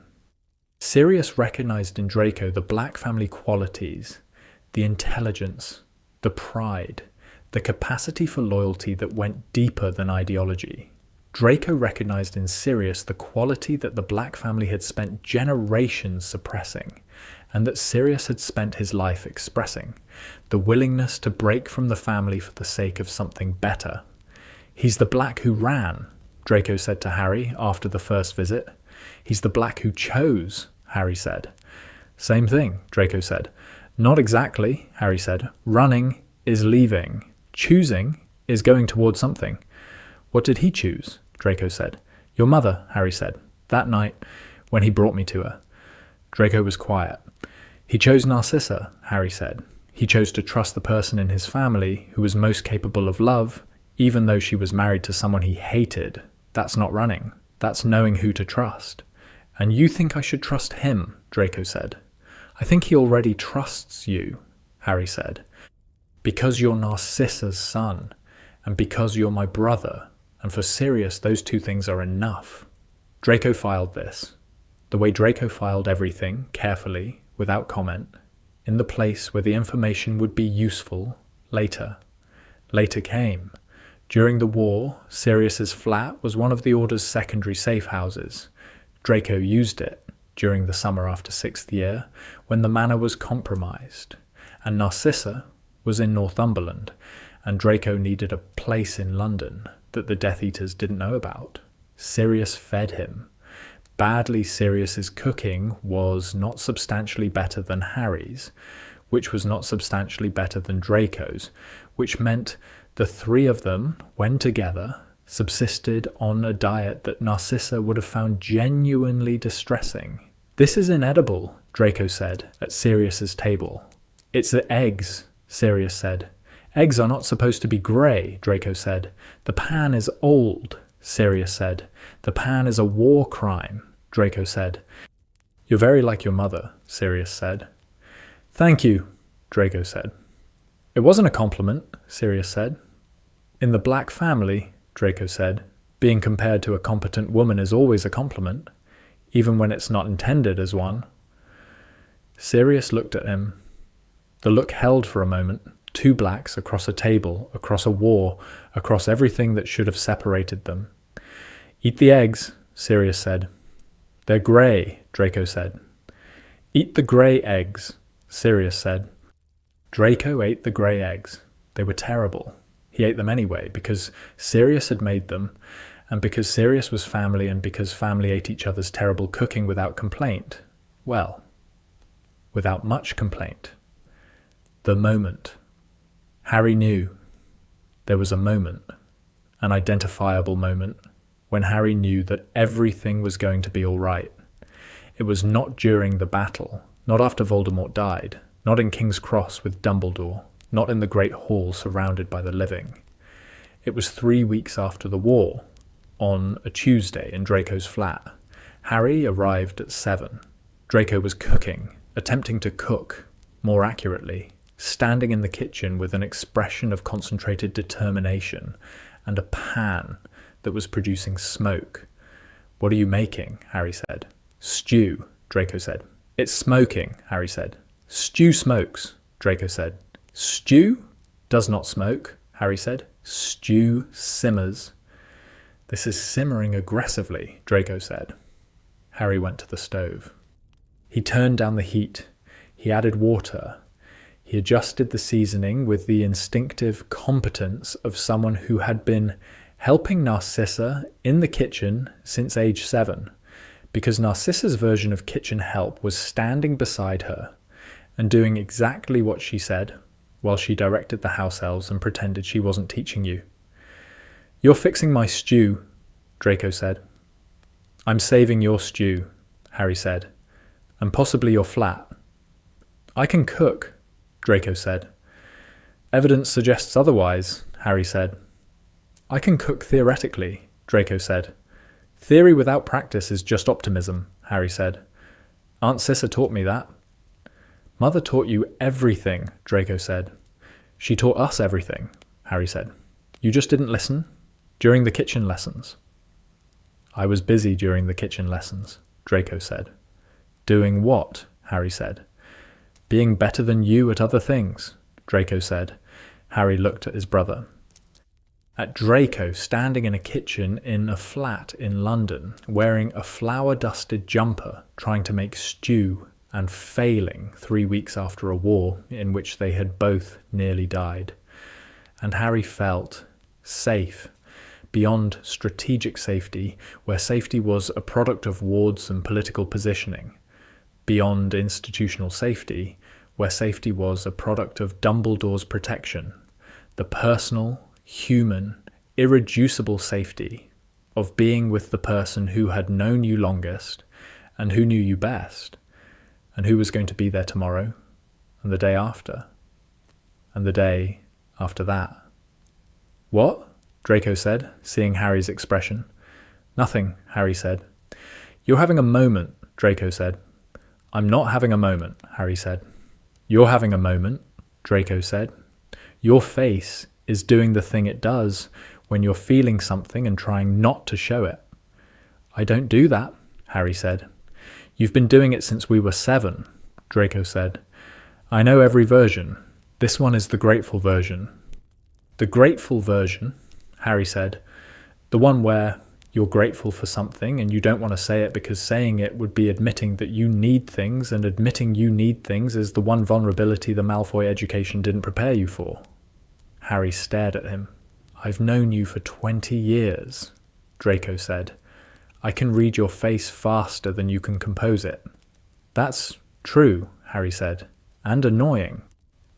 "Being right about people is the Malfoy superpower," Draco said. "My father used it for politics. I use it for pestering you." "Better use," Harry said. "Much better use," Draco said. Harry stirred the stew. It was improving. The smoke had stopped. The heat was right. The liquid was doing what liquid was supposed to do. "I'm grateful," Harry said. "For what?" Draco said. "For this," Harry said. "For you cooking terrible stew in a flat in London. For being alive. For being here." "It's just stew," Draco said. "It's not just stew," Harry said. "It's the stew you're making because you decided to learn to cook, because you decided to build a life that doesn't depend on house elves or inheritance or your father's name. It's the stew of a person who chose to be different from what they were raised to be." "That's a lot of meaning for a pot of brown liquid," Draco said. "Everything at the Malfoy table had meaning," Harry said. "You taught me that." "Mother taught you that," Draco said. "Both of you," Harry said. Draco looked at the stew, at the pot, the kitchen, the flat, at the life he was building in the space that his childhood had not prepared him for, the space of ordinary, chosen, unmediated living. "I'm grateful too," Draco said. "For what?" Harry said. "For you showing up tonight," Draco said, "and every Tuesday, and for fixing the stew." "That's what brothers do," Harry said. "Show up and fix the stew." "That's very profound for a kitchen conversation," Draco said. "The kitchen is where the good conversations happen," Harry said. "Hermione taught me that." "Granger teaches you the philosophy," Draco said. "I teach you the context. Weasley teaches you the humanity," Harry said. "I was going to say the bad table manners," Draco said, "but humanity works too."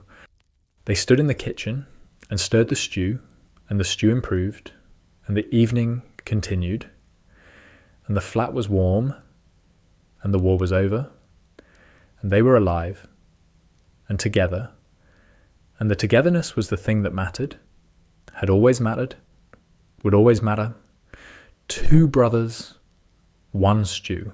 A Tuesday, that was enough. That was everything.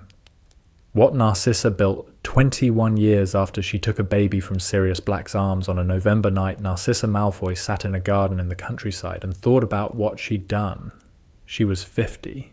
This was not old for a witch. Magical aging was slower, more gradual, and Narcissa's generation would live well past 100. But 50 was old enough for reflection, and the garden was quiet, and the reflection came. She had taken Harry because Sirius asked. This was the simple truth, the uncomplicated version of the story that she told herself, when the complicated version was too heavy. Sirius asked. She took. The complicated version included the calculation. It included the political awareness that the boy who lived in the Malfoy household was leverage of a kind that couldn't be purchased or manufactured. It included Lucius's assessment, which had aligned with Narcissa's instinct for different reasons and with different motivations. The complicated version also included the love. She hadn't planned to love Harry. Love was not part of the calculation. The calculation involved care, provision, education, the responsible management of a child who had been placed in her keeping. Love was the variable that the calculation hadn't accounted for. It arrived in the 3rd week. Harry was sleeping in the crib next to Draco's. 2 babies, side by side, breathing the synchronized breathing of infants who had been placed close enough together that their rhythms matched. Narcissa had been checking on Draco at 3 a.m, the way she did every night. And Harry was there, and Harry was asleep, and the sleeping was peaceful in a way that the first 2 weeks had not been, because the first 2 weeks had been full of crying, and the crying had been the crying of a baby who had lost everything and who didn't have the language to say so. In the 3rd week, the crying stopped. Not because the loss had healed. 15-month-olds didn't heal from loss. They metabolized it, absorbed it into the tissue of who they were becoming. The crying stopped because Harry had decided, at a level below language and below conscious thought, that this place was safe enough to stop. Narcissa heard the silence, the specific, new, peaceful silence of a baby who had stopped crying, and she felt the love arrive like weather, not chosen, not earned, just present. She loved him from that night, through the childhood, through the arguments with Lucius, through the sorting crisis, through the war, through the letter she wrote telling Harry to help Draco, which was the letter that said, "I trust you with my son's life," which was the ultimate statement of love from a woman who measured love in trust. She loved him differently from how she loved Draco. Draco was her blood, her child, the person she'd carried and delivered, and who was, in the biological sense, an extension of herself. Harry was the person she'd chosen, or who had been chosen for her, which amounted to the same thing because the choosing had been ratified every day for 21 years. The 2 loves were not ranked, they were not compared. They existed side by side in Narcissa, the way Harry and Draco had existed side by side in the nursery, 2 things, both real, both complete, both permanent. Lucius had not understood this. Lucius had treated Harry as an instrument and Draco as an heir, and the distinction between instrument and heir was the distinction between use and love, and Lucius had spent 20 years on the wrong side of it. Narcissa had tried to teach Lucius, had tried through the careful, managed, controlled communication that was the Malfoy marriage's operating language to show Lucius that Harry was not an instrument, that Harry was a person, that the person deserved the same investment of love that Draco received. Lucius had not learned. Lucius was in Azkaban now, and the learning opportunity had passed, and Narcissa had made her peace with the fact that some people's emotional architectures did not accommodate the renovations that love required. She sat in the garden and thought about the baby on the doorstep, and the boy at the dinner table, and the young man who had walked into a forest to die and come back, and who had then stood in a great hall, and been embraced by his brother, and who had then come to Northumberland to find his mother. Both of them had come, both of her sons. That was the thing she'd built.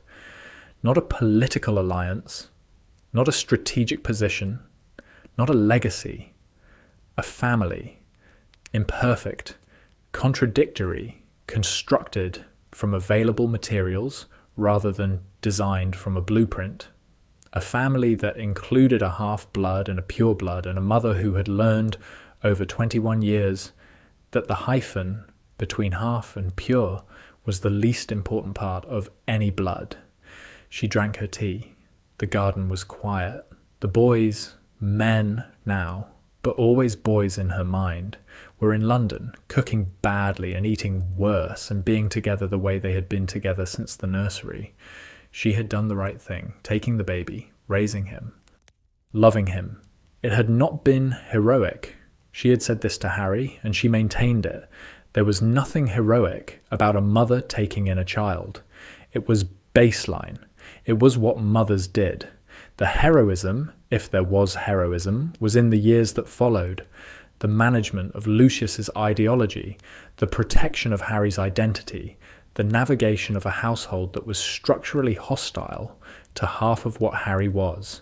21 years of navigation, 21 years of serving dinner to a table that included a man who believed in blood supremacy and a boy whose blood disproved it.